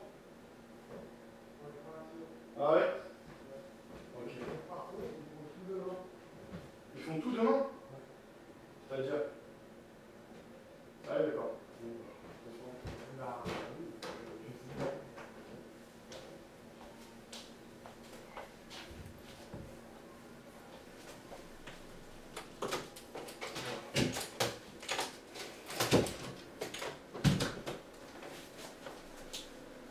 Ouais, de retour. Alors, on est toujours assez bas sur les marchés actions, quasiment sur le plus bas de la journée ici sur le Dow Jones. Du côté des indices européens du CAC 40 ici, on a de la pression également. On va voir ce que ça donne, clôture dans 9 minutes. On va voir la réaction des indices également après la clôture en Europe, des indices américains. Ensuite à 18h, je recevrai donc Julien Montero. Alors, sur le chat écrit, qu'est-ce qu'ils se disent? On avait Phil qui partageait un lien. Angleterre, plus de 130 députés réclament une enquête sur les réseaux. Ouais, d'accord. On est tout à fait dans autre chose. Je ne vais pas relayer, mais si ça vous intéresse, vous avez un lien partagé par Phil. Il insiste avec une baisse d'impôts jusqu'en 2017, disait Crédit. Fabien arrête avec des analystes bidons des humanoïdes.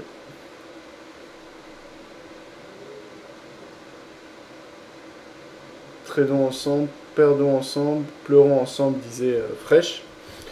Bah, encore une fois, Fresh, hein, c'est ce que tu disais tout à l'heure. Donc par rapport à moi, bah, si tu considères que je suis mauvais et que bah, le travail que je fais est mauvais, il faut aller voir d'autres sites Fresh. Tu as beaucoup de sites de qualité en France, enfin beaucoup, tu en as plusieurs. Donc tu peux aller consulter et rejoindre d'autres sites et d'autres, entre guillemets, communautés d'investisseurs et de traders qui échangent. Donc tu as Boursorama, tu as ABC Bourse, boursier.com, Tribu Forex, traderforex.fr. Tu vas voir après des blogs. Tout à l'heure, je discutais avec le gars qui gère enbourse.com ou .fr, je sais plus. Je vais le recevoir bientôt, peut-être dans le cadre d'une interview. On discutait de ça. C'est enbourse.fr, voilà, en-bourse.fr. Donc voilà, va consulter d'autres sites si tu juges que le travail que je fais est de mauvaise qualité. Il faut pas rester. Alors ça on avait vu, ça c'était ok. Vals, Vise, bah, surtout qu'aujourd'hui c'est malvenu ce que tu dis, parce que encore que tu fasses tes critiques quand ça se passe mal pour le compte, etc. Bon, comme je répondais, ou comme je répondais aux gens qui critiquent de la sorte, c'est facile que de venir un jour où ça se passe mal et de dire que la personne est mauvaise, etc. Alors que tu as la possibilité de regarder la performance sur une période de temps significative, notamment depuis le mois de septembre 2013 et encore bien avant avec les différents comptes où j'ai publié mes résultats. Bon après, au moins ces jours-là, quand tu viens, c'est en phase, alors qu'aujourd'hui je suis vendeur sur le dos et c'est performant puisque je réalise actuellement 73 points de profit. Donc c'est assez malvenu de ta part que de dire ça aujourd'hui. Alors ça on avait vu...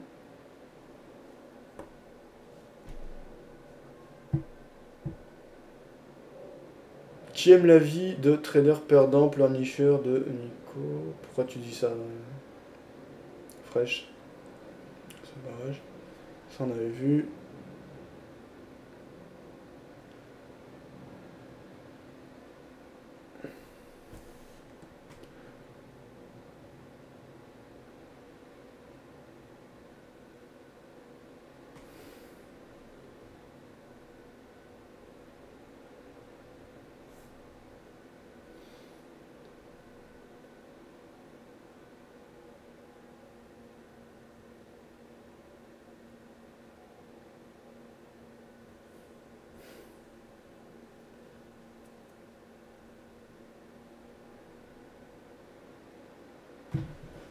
Ok, le reste, c'était pas directement en lien avec les marchés. N'hésitez pas à partager vos points de vue, vos analyses, des liens, des graphiques, des analyses, des articles à propos de la finance, si vous trouvez des choses intéressantes, des vidéos, etc.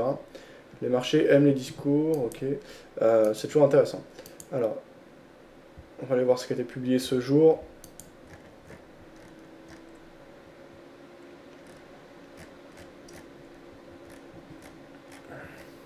Des analyses qu'on a peu l'habitude de retrouver, d'écouter, alors qu'on la retrouve régulièrement, c'est ce d'IG. On va écouter le point de vue Market Live de 16h, publié par IG.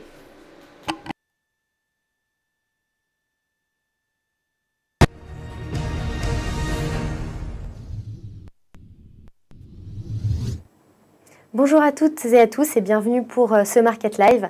Je suis Maëva Chazal et c'est moi qui vais vous le présenter aujourd'hui. Donc je vous le rappelle, on sera ensemble de 16h à 16h30 pour faire un point sur les indices, les devises et également l'actualité et toutes les statistiques qui ont pu être publiées ce matin, mais également ce qui sera à prévoir pour ce soir ou la journée de demain. Bienvenue à ceux qui nous rejoignent. Je vous rappelle qu'on a rendez-vous ensemble à 16h les mardis et les jeudis pour ce point donc sur les marchés. Alors, une analyse économique qu'on va faire dans une première partie avec les chiffres qui sont tombés dans la matinée, je vous le disais, et on verra également les faits marquants de l'ouverture du marché américain et une après-midi assez riche, puisque justement on a quelques statistiques qui sont en train de tomber. Alors, on verra ensuite ce qui nous attend pour la fin de journée et également demain matin, les annonces qu'il faut prévoir pour ceux notamment qui souhaitent trader les marchés asiatiques. Donc ça, ce sera dans la partie actualité et statistiques. Également, n'hésitez pas tout au long de la journée à nous suivre sur Twitter, puisque vous allez avoir la possibilité avec le hashtag Market Live en un mot, de poser vos questions justement et d'intervenir tout au long de la présentation, que ce soit sur la partie macroéconomie ou alors sur la partie analyse technique. Je vous le disais, au niveau des indices, on va voir également que les menaces de sanctions envers les banques européennes, sanctions des États-Unis et de la juridiction américaine sont de plus en plus pesantes sur le marché et on verra ensemble ce qui est en train de se passer. Donc ça, ce sera d'ici quelques minutes dans la partie macroéconomie et puis ensuite, on fera justement le point sur l'analyse technique avec justement les indices et les devises.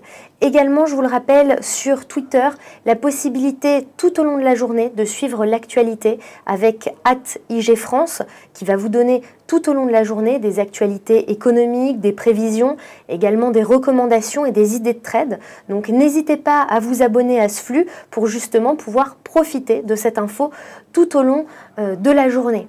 Également, pour ceux qui nous suivent sur YouTube, je vous le rappelle rapidement, pour ceux qui nous rejoignent toujours, n'hésitez pas à changer la résolution avec le rouage que vous trouverez justement en bas à droite de l'écran. Donc montez la résolution à 720 dpi, ça va vous permettre de mieux voir les cotations à l'écran. Alors comme c'est un travail assez précis, n'hésitez pas à augmenter la résolution, ce sera d'autant plus intéressant pour vous.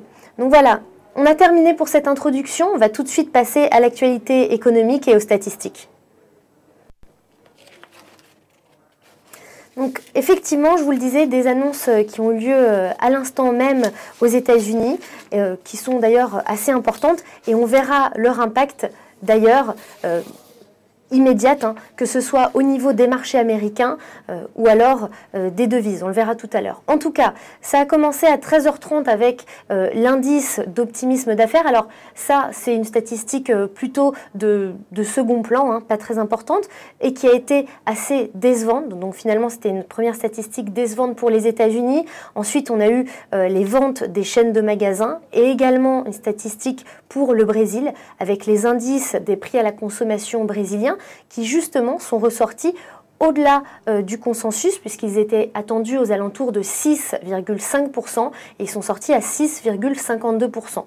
Donc une différence assez légère mais tout de même positive pour les devises brésiliennes et également pour les indices brésiliens.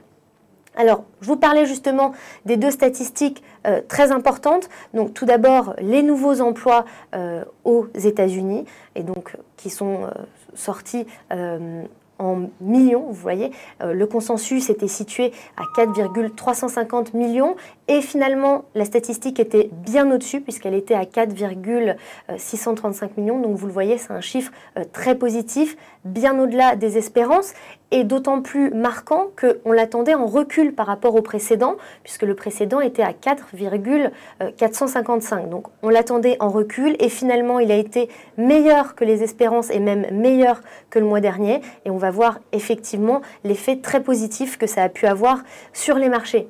Également, vient de sortir au niveau de la Grande-Bretagne l'estimation de l'Institut national de recherche économique en ce qui concerne le PIB et les prévisions. Donc, pour l'instant, les prévisions sont à la hausse puisque le chiffre précédent se situait à une hausse de 0,7% et la prévision se place à 0,9%. Donc, bien entendu, ça c'est une estimation de l'ensemble des biens et services des produits de l'économie nationale et ça cherche à donner une prévision de ce que le gouvernement va publier. Donc, toutefois, une statistique très positive. On enchaîne tout de suite avec l'actualité et notamment au niveau des actions américaines. Et on va s'intéresser plus précisément à Google et sa filiale YouTube. Donc vous vous en souvenez sûrement, en 2006, Google a racheté YouTube pour 1,65 milliard de dollars. Et il s'avère que les estimations de profit, finalement, n'ont pas été aussi importantes qu'espérées. Alors, à titre d'exemple, il faut savoir qu'à l'automne 2012, Google avait fixé comme objectif pour YouTube, déjà, d'atteindre à la fin 2016 le milliard d'heures de vidéos visualisées par jour. Donc vous voyez un objectif qui était assez fort et fin 2013, YouTube se situait juste en dessous des 300 millions d'heures visualisées. Donc vous voyez déjà un objectif qui était loin d'être atteint et qui, malgré les 2 années qui restent, reste difficilement atteignable. Également au niveau des revenus, actuellement YouTube finalement tourne autour de 3,5 milliards de dollars tout en sachant que 50... Pardon. J'ai coupé, on va reprendre parce que ça m'intéressait. Je sais pas pourquoi j'ai...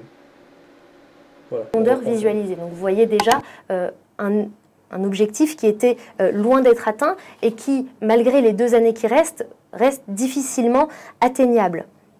Également au niveau des revenus, actuellement YouTube finalement tourne autour de 3,5 milliards de dollars tout en sachant que 55% de ces revenus sont juste donnés aux créateurs de contenu, donc les gens qui créent les vidéos, ce qui diminue également les revenus qui sont directement pour YouTube à 1,6 milliard de dollars. Donc ça également c'est important puisque ça pourrait jouer sur le cours de l'action, surtout que même si YouTube reste pour l'instant le numéro 1 dans le monde au niveau des plateformes de vidéo, il a déjà été dépassé dans le monde et notamment aux États-Unis avec Netflix. Donc ça aussi c'est quelque chose à surveiller pour ceux qui investissent sur Google, surtout qu'on a quelques plateformes vidéo montantes comme Vine ou encore Instagram et ça forcément ça rend la concurrence plus rude et c'est peut-être un secteur auquel il faut s'intéresser en ce moment.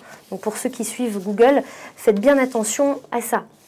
Également, je vous en parlais tout à l'heure, on revient au secteur bancaire, toujours aux États-Unis et à la crainte qui augmente finalement avec les sanctions de la justice américaine envers les banques. Donc cette fois-ci, c'est Commerzbank qui est concerné et qui est en train de négocier avec les autorités américaines le versement d'une amende.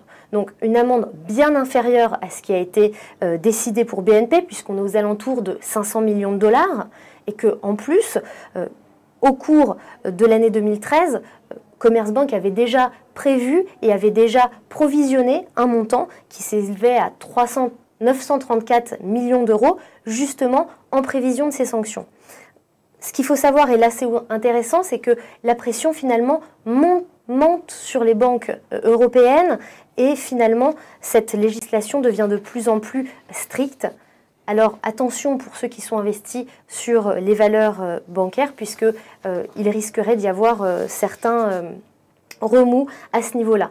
Également, juste pour le savoir, il y a déjà plusieurs banques qui avaient fait des accords de ce type pour mettre fin aux poursuites justement judiciaires aux États-Unis. Alors on avait eu la Chartered, la Lloyds et également le Crédit Suisse qui ont eu recours à des arrangements de ce type avant justement les sanctions qui ont été données à BNP. De manière plus générale, si on s'intéresse à la diplomatie, c'est quand même une fois de plus un conflit qui arrive après l'affaire Snowden entre les États-Unis et l'Allemagne. Donc là également, c'est plutôt au niveau diplomatique qu'il faudra également surveiller ça. On passe tout de suite au marché asiatique avec, vous le savez, le typhon Neoguri qui arrive au Japon. Donc pour l'instant, Pas d'alerte majeure au niveau des marchés puisque la météo japonaise prévoit finalement que ce typhon soit énormément affaibli au moment où il atteindra les grandes îles et donc bien sûr les centres économiques. Toutefois, attention et vigilance puisqu'il y a quand même déjà l'île d'Okinawa dont le trafic aérien est arrêté, les écoles également sont fermées. Donc toujours quelque chose à surveiller puisque s'il s'avère que cette catastrophe naturelle est plus importante que prévu, ça pourrait bien entendu avoir des conséquences sur les indices et également la devise japonaise. Donc n'hésitez pas également à surveiller de ce côté-là. On a terminé pour ce point au niveau de l'actualité et on va tout de suite commencer l'analyse technique avec les indices.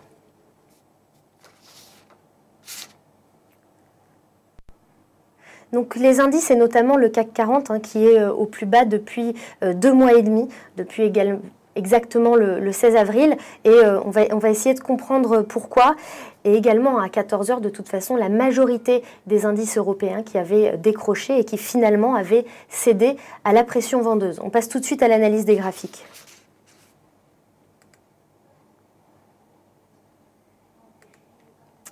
Donc on commence avec le CAC 40 et vous le voyez, je vous disais justement des plus bas qui sont en train d'être... Ouais, donc pour ceux qui veulent les analyses graphiques, je vous laisse le lien sur le chat écrit. Toujours vendeur de mon Dow Jones, on vient d'avoir le fixing en Europe et un CAC 40 qui a clôturé à 4344 points environ, donc une baisse significative ce jour. On va voir comment réagissent les marchés après la clôture. Je prendrai ensuite la décision de garder ou non ma position du jour. Je pense pas la garder, mais d'essayer de bien négocier mon point de sortie. Du côté de Boursorama, on avait une baisse de 1,44%, donc une baisse significative. Je vous rappelle qu'à 18 h, on reçoit Julien Montero, gagnant des duels de trading Forex au dernier Friday Forex qui avait été organisé à l'espace Champéret à Paris. Duel de trading qui a vu plusieurs traders de plusieurs nationalités, chacun avec 50 000 € sur un contre réel s'affronter. Julien a gagné. Et Julien, c'est un trader professionnel, donc on suivra avec intérêt parce qu'il se dit... Moi, je ne le connais pas bien, Julien. La première fois que j'ai rencontré, c'était au salon. Vous avez vu, je fais une interview de 7 minutes. Donc, c'est l'occasion de le connaître, de connaître son parcours sur le marché financier, et éventuellement d'avoir des informations sur son approche, sa stratégie, sa grille de lecture des marchés. Et c'est un trader qui travaille également avec JFD Brokers. Donc, ça va être intéressant de voir... ses rapports avec le courtier, etc. Donc voilà. Swap qui laissait un lien. Bref, ça c'était autre chose.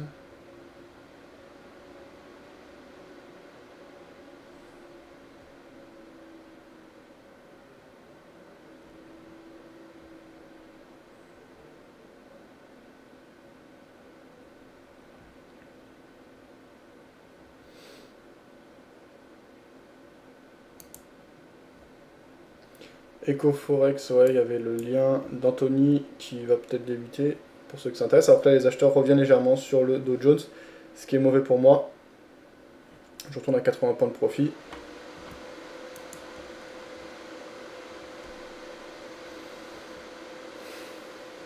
Donc, on avait vu le reste.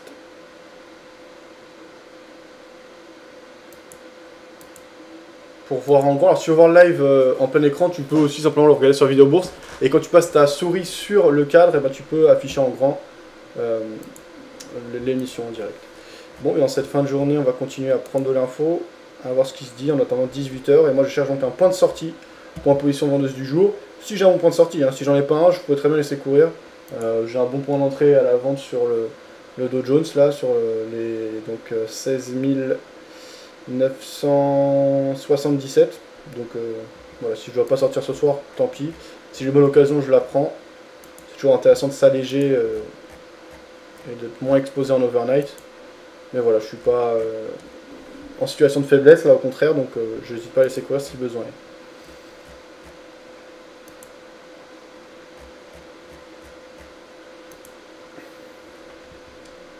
Alors, du côté de chez Natixis, Philippe Vetcher qu'on avait vu lors de la conférence FXM au Palais Brognard le mois dernier, ou il y a un peu plus d'un mois, parle de la conjoncture à la fin du premier semestre. On écoute son point de vue.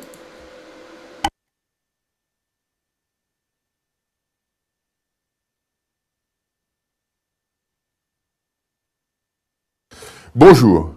La situation conjoncturelle de l'économie mondiale à la fin du mois de juin est plutôt en amélioration. Ça, c'est un point important à souligner et on va le voir à travers un certain nombre d'enquêtes qui sont menées auprès des chefs d'entreprise du secteur manufacturier. Alors, on choisit le secteur manufacturier parce que c'est dans les biens manufacturiers qu'il y a le plus d'échanges au niveau international et donc ça nous donne un signal à la fois sur la perception qu'ont les chefs d'entreprise de leur situation et puis ça nous donne aussi une indication sur la façon dont le commerce mondial pourrait évoluer dans les mois qui viennent. Alors, regardons la première enquête. C'est une enquête très simple, avec une lecture très simple. Quand les indicateurs sont au-dessus de 50, la situation s'améliore. En dessous de 50, elle se détériore.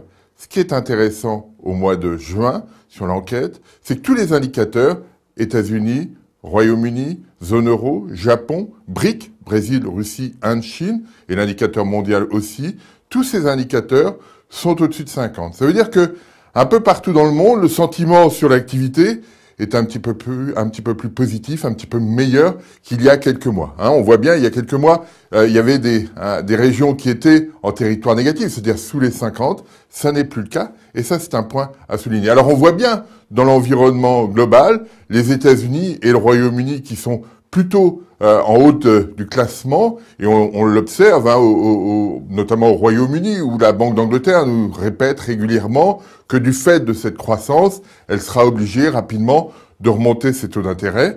Et on voit bien, on a une illustration ici de ce phénomène. C'est probablement un petit peu plus compliqué que ça, mais on a ici un élément clé pour comprendre une des raisons pour lesquelles la Banque d'Angleterre souhaite remonter ses taux d'intérêt. La croissance est forte.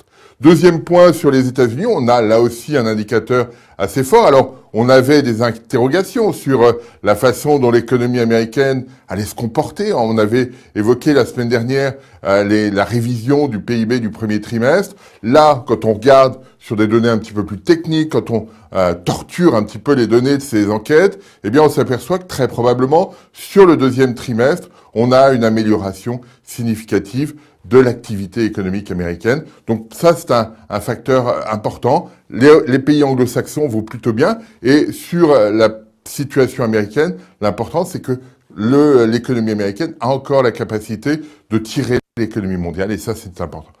Deuxième élément, le Japon. On voit l'économie japonaise qui a chuté au moment de la hausse de la TVA, au mois d'avril. On est passé en dessous du seuil de 50. On est revenu au mois de juin au-dessus de ce seuil de façon significative. Alors, est-ce que ça veut dire que l'économie japonaise est déjà sortie de ce risque de récession?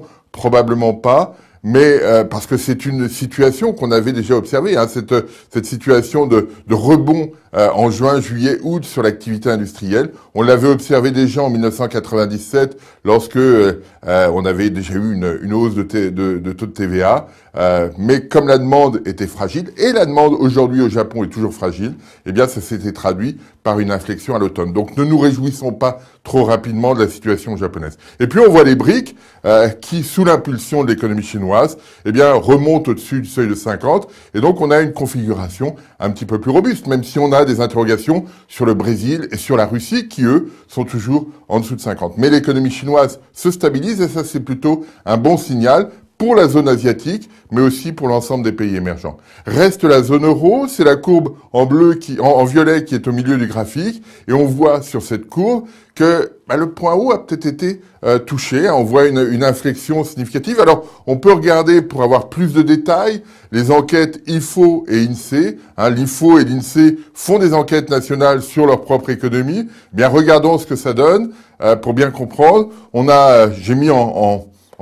J'ai centré les enquêtes de telle sorte que le zéro est la moyenne historique pour les deux enquêtes, que ce soit l'enquête allemande ou l'enquête française. Et on voit une divergence entre les deux, mais ça, c'est pas très nouveau. Ce qui nous intéresse ici, c'est d'observer que aussi bien en Allemagne qu'en France, la situation s'infléchit, l'activité ne s'accélère plus. Alors, si on voulait aller un petit peu plus loin en zone euro, eh bien, on observe cette situation un petit peu moins brillante en Autriche, aux Pays-Bas aussi, mais avec des améliorations en Espagne et en Irlande. Donc, un environnement qui est un petit peu moins optimiste, un petit peu moins robuste en Europe, mais une économie globale qui généralement va un petit peu mieux. Je vous remercie.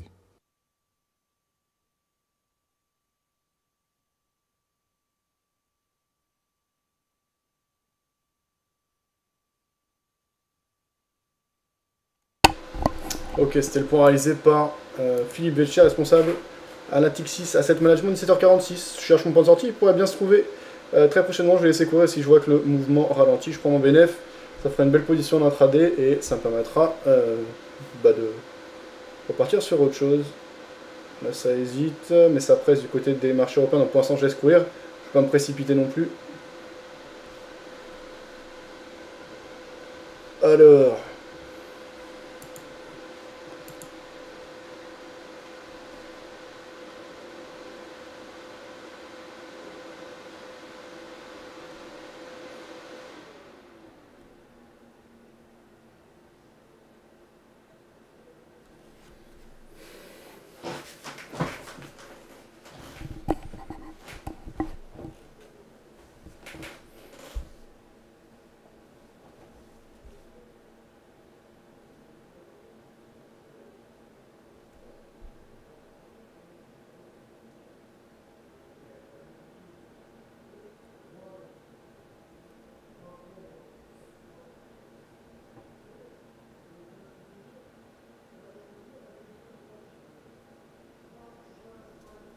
Là, ça hésite.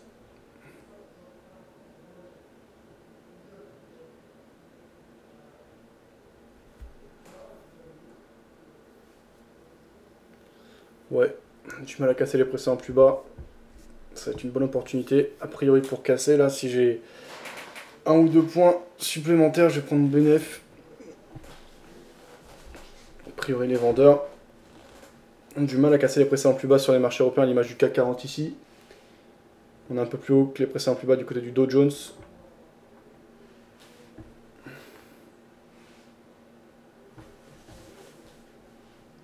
Ok, Nico qui a du mal à lire le live directement sur videobourse.fr, donc il passe par le live, ok.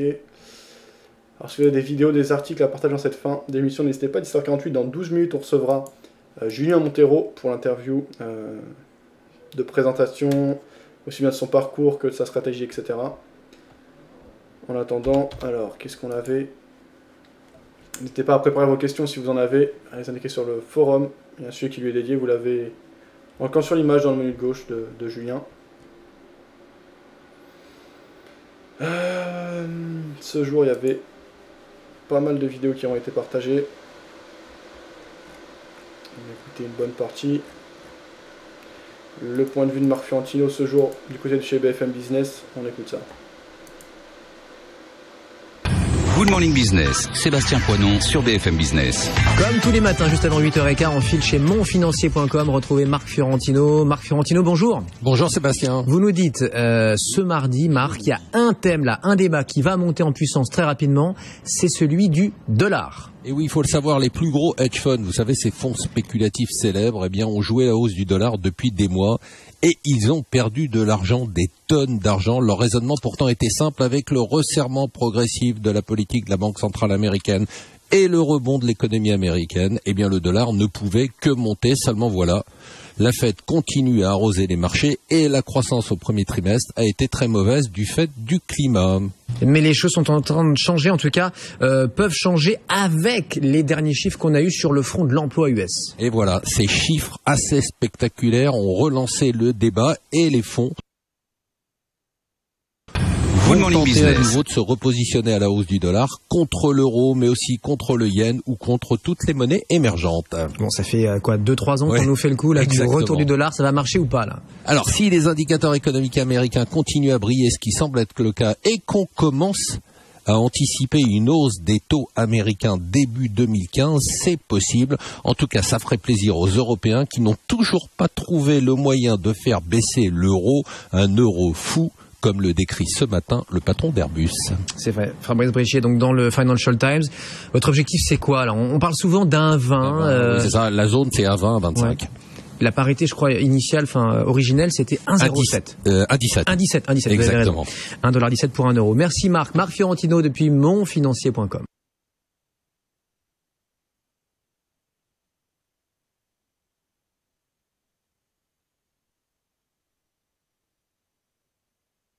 Voilà, donc Marc Fiorentino sur le dollar.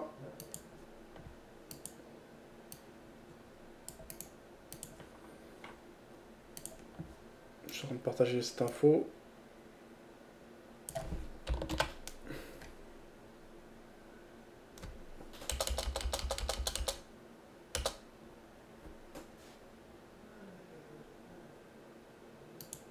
Ok.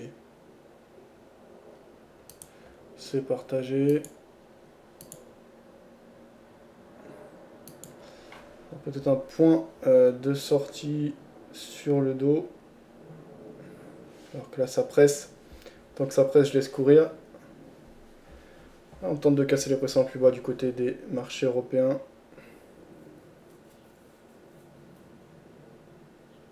Je prends mon bénéf.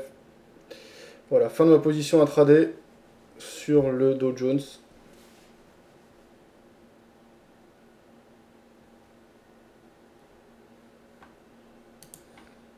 Donc avec un gain de 0,66% aujourd'hui. C'est une bonne chose. Donc fermer un tiers de ma position, il reste les 2 tiers de ma position ouverte sur les positions de swing trading ouvertes depuis le 16 juin. Donc c'est une bonne chose, une bonne petite semaine pour le moment. Avec hier donc 0,4%.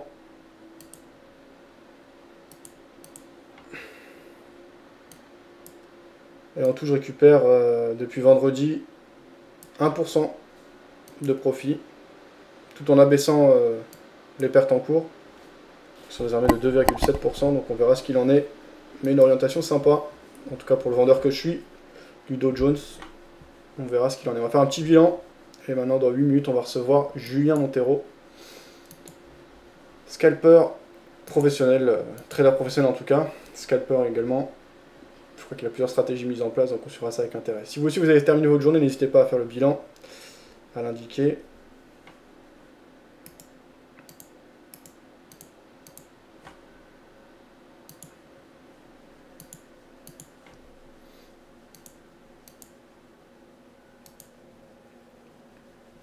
On est toujours sous pression sur le Dow Jones.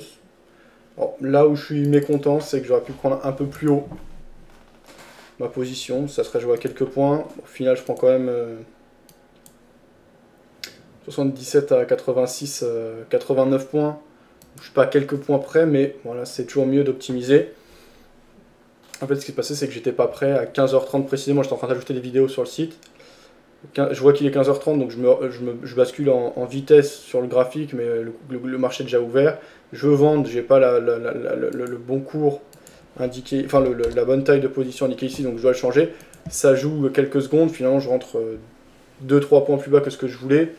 Voilà, après c'est vraiment de ma faute, donc je peux en prendre qu'à moi-même, donc à partir de ce moment-là, il n'y a pas grand chose à signaler. Voilà, donc c'est dommage, parce que c'est bête. Et les marchés, c'est déjà compliqué de gagner de l'argent. Donc si on peut se passer de tout problème technique, de toute erreur personnelle, il faut le faire. Je ne l'ai pas bien fait, c'est pas non plus la catastrophe. Voilà. Donc j'ai couvert ça actuellement sur les positions en cours. Donc j'ai des pertes de 159 et 149 points, donc ce qui fait moins de 1%. Donc on est à moins de 1% de mon point d'entrée. Donc on va voir ce que ça donne ces prochains jours. Je reste en tout cas vendeur de Dow Jones. Alors je vais couper le mumble juste après le bilan. Si vous voudrez participer, posez vos questions dans le cadre de l'interview, cela se passe via le chat écrit. Alors du côté de MyFXBook, on va aller voir si mes prises de gains de ce jour ont été enregistrées. Effectivement, voilà. Voilà le bilan.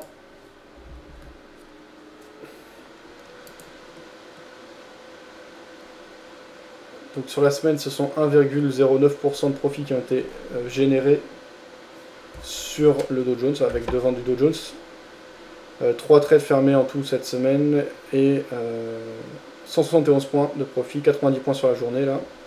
Donc 659 € de gain aujourd'hui, 1070 € de profit sur la semaine pour le moment. Et donc un mois de juillet qui avait mal commencé et qui revient proche de l'équilibre avec une perte de 0,55% et 53,70 points négatifs pour le moment. Voilà. Alors au niveau des statistiques générales, donc c'est une perte de 1,29% depuis l'ouverture du compte, un drawdown maximum de 6,54%, une balance à 98 881 €, pour une équité à 96 135 € actuellement. Sur ces 697 trades, j'ai réalisé diverses performances sur divers outils. J'ai tradé majoritairement l'euro-dollar, où je suis négatif avec moins 382 points, et négatif en euros donc de 2976 €, donc c'est un actif qui a été négatif pour le moment, l'euro-dollar pour moi. L'euro-yen avec 178 trades et 195 points de perdus. La livre sterling avec 65 points de perdus et 134 trades. Dollar-yen 133 trades, 28,3 points de perdus. Le Dow Jones 20 trades et 113 points de perdus. Le CAC 40 14 trades et 118 points, 8 de profit. Et le dollar face au dollar canadien avec 9 trades et 32,2 points de profit. Donc 61% de trades gagnants pour 39% de trades perdants, un facteur profit de 0,96, donc légèrement négatif pour le moment. Voilà, ce sont 1212 lots. C'est pas très cohérent de dire ça, parce que les lots ne sont pas les mêmes sur les CFD que sur le Forex, qui ont été changés, ce qui a généré une commission totale de 6485 €. Je gagne un peu plus de position à la vente que de position à l'achat, mes trades durent en moyenne 3h35 minutes. Voilà les statistiques majeures que vous pouvez suivre, donc mise à jour toutes les 5 minutes via et validée et vérifiée par MyFixBook. Je vous laisse le lien sur le chat écrit pour ceux qui s'intéressent. Voilà. Et ben, je vais couper le live et je vous retrouve dans quelques instants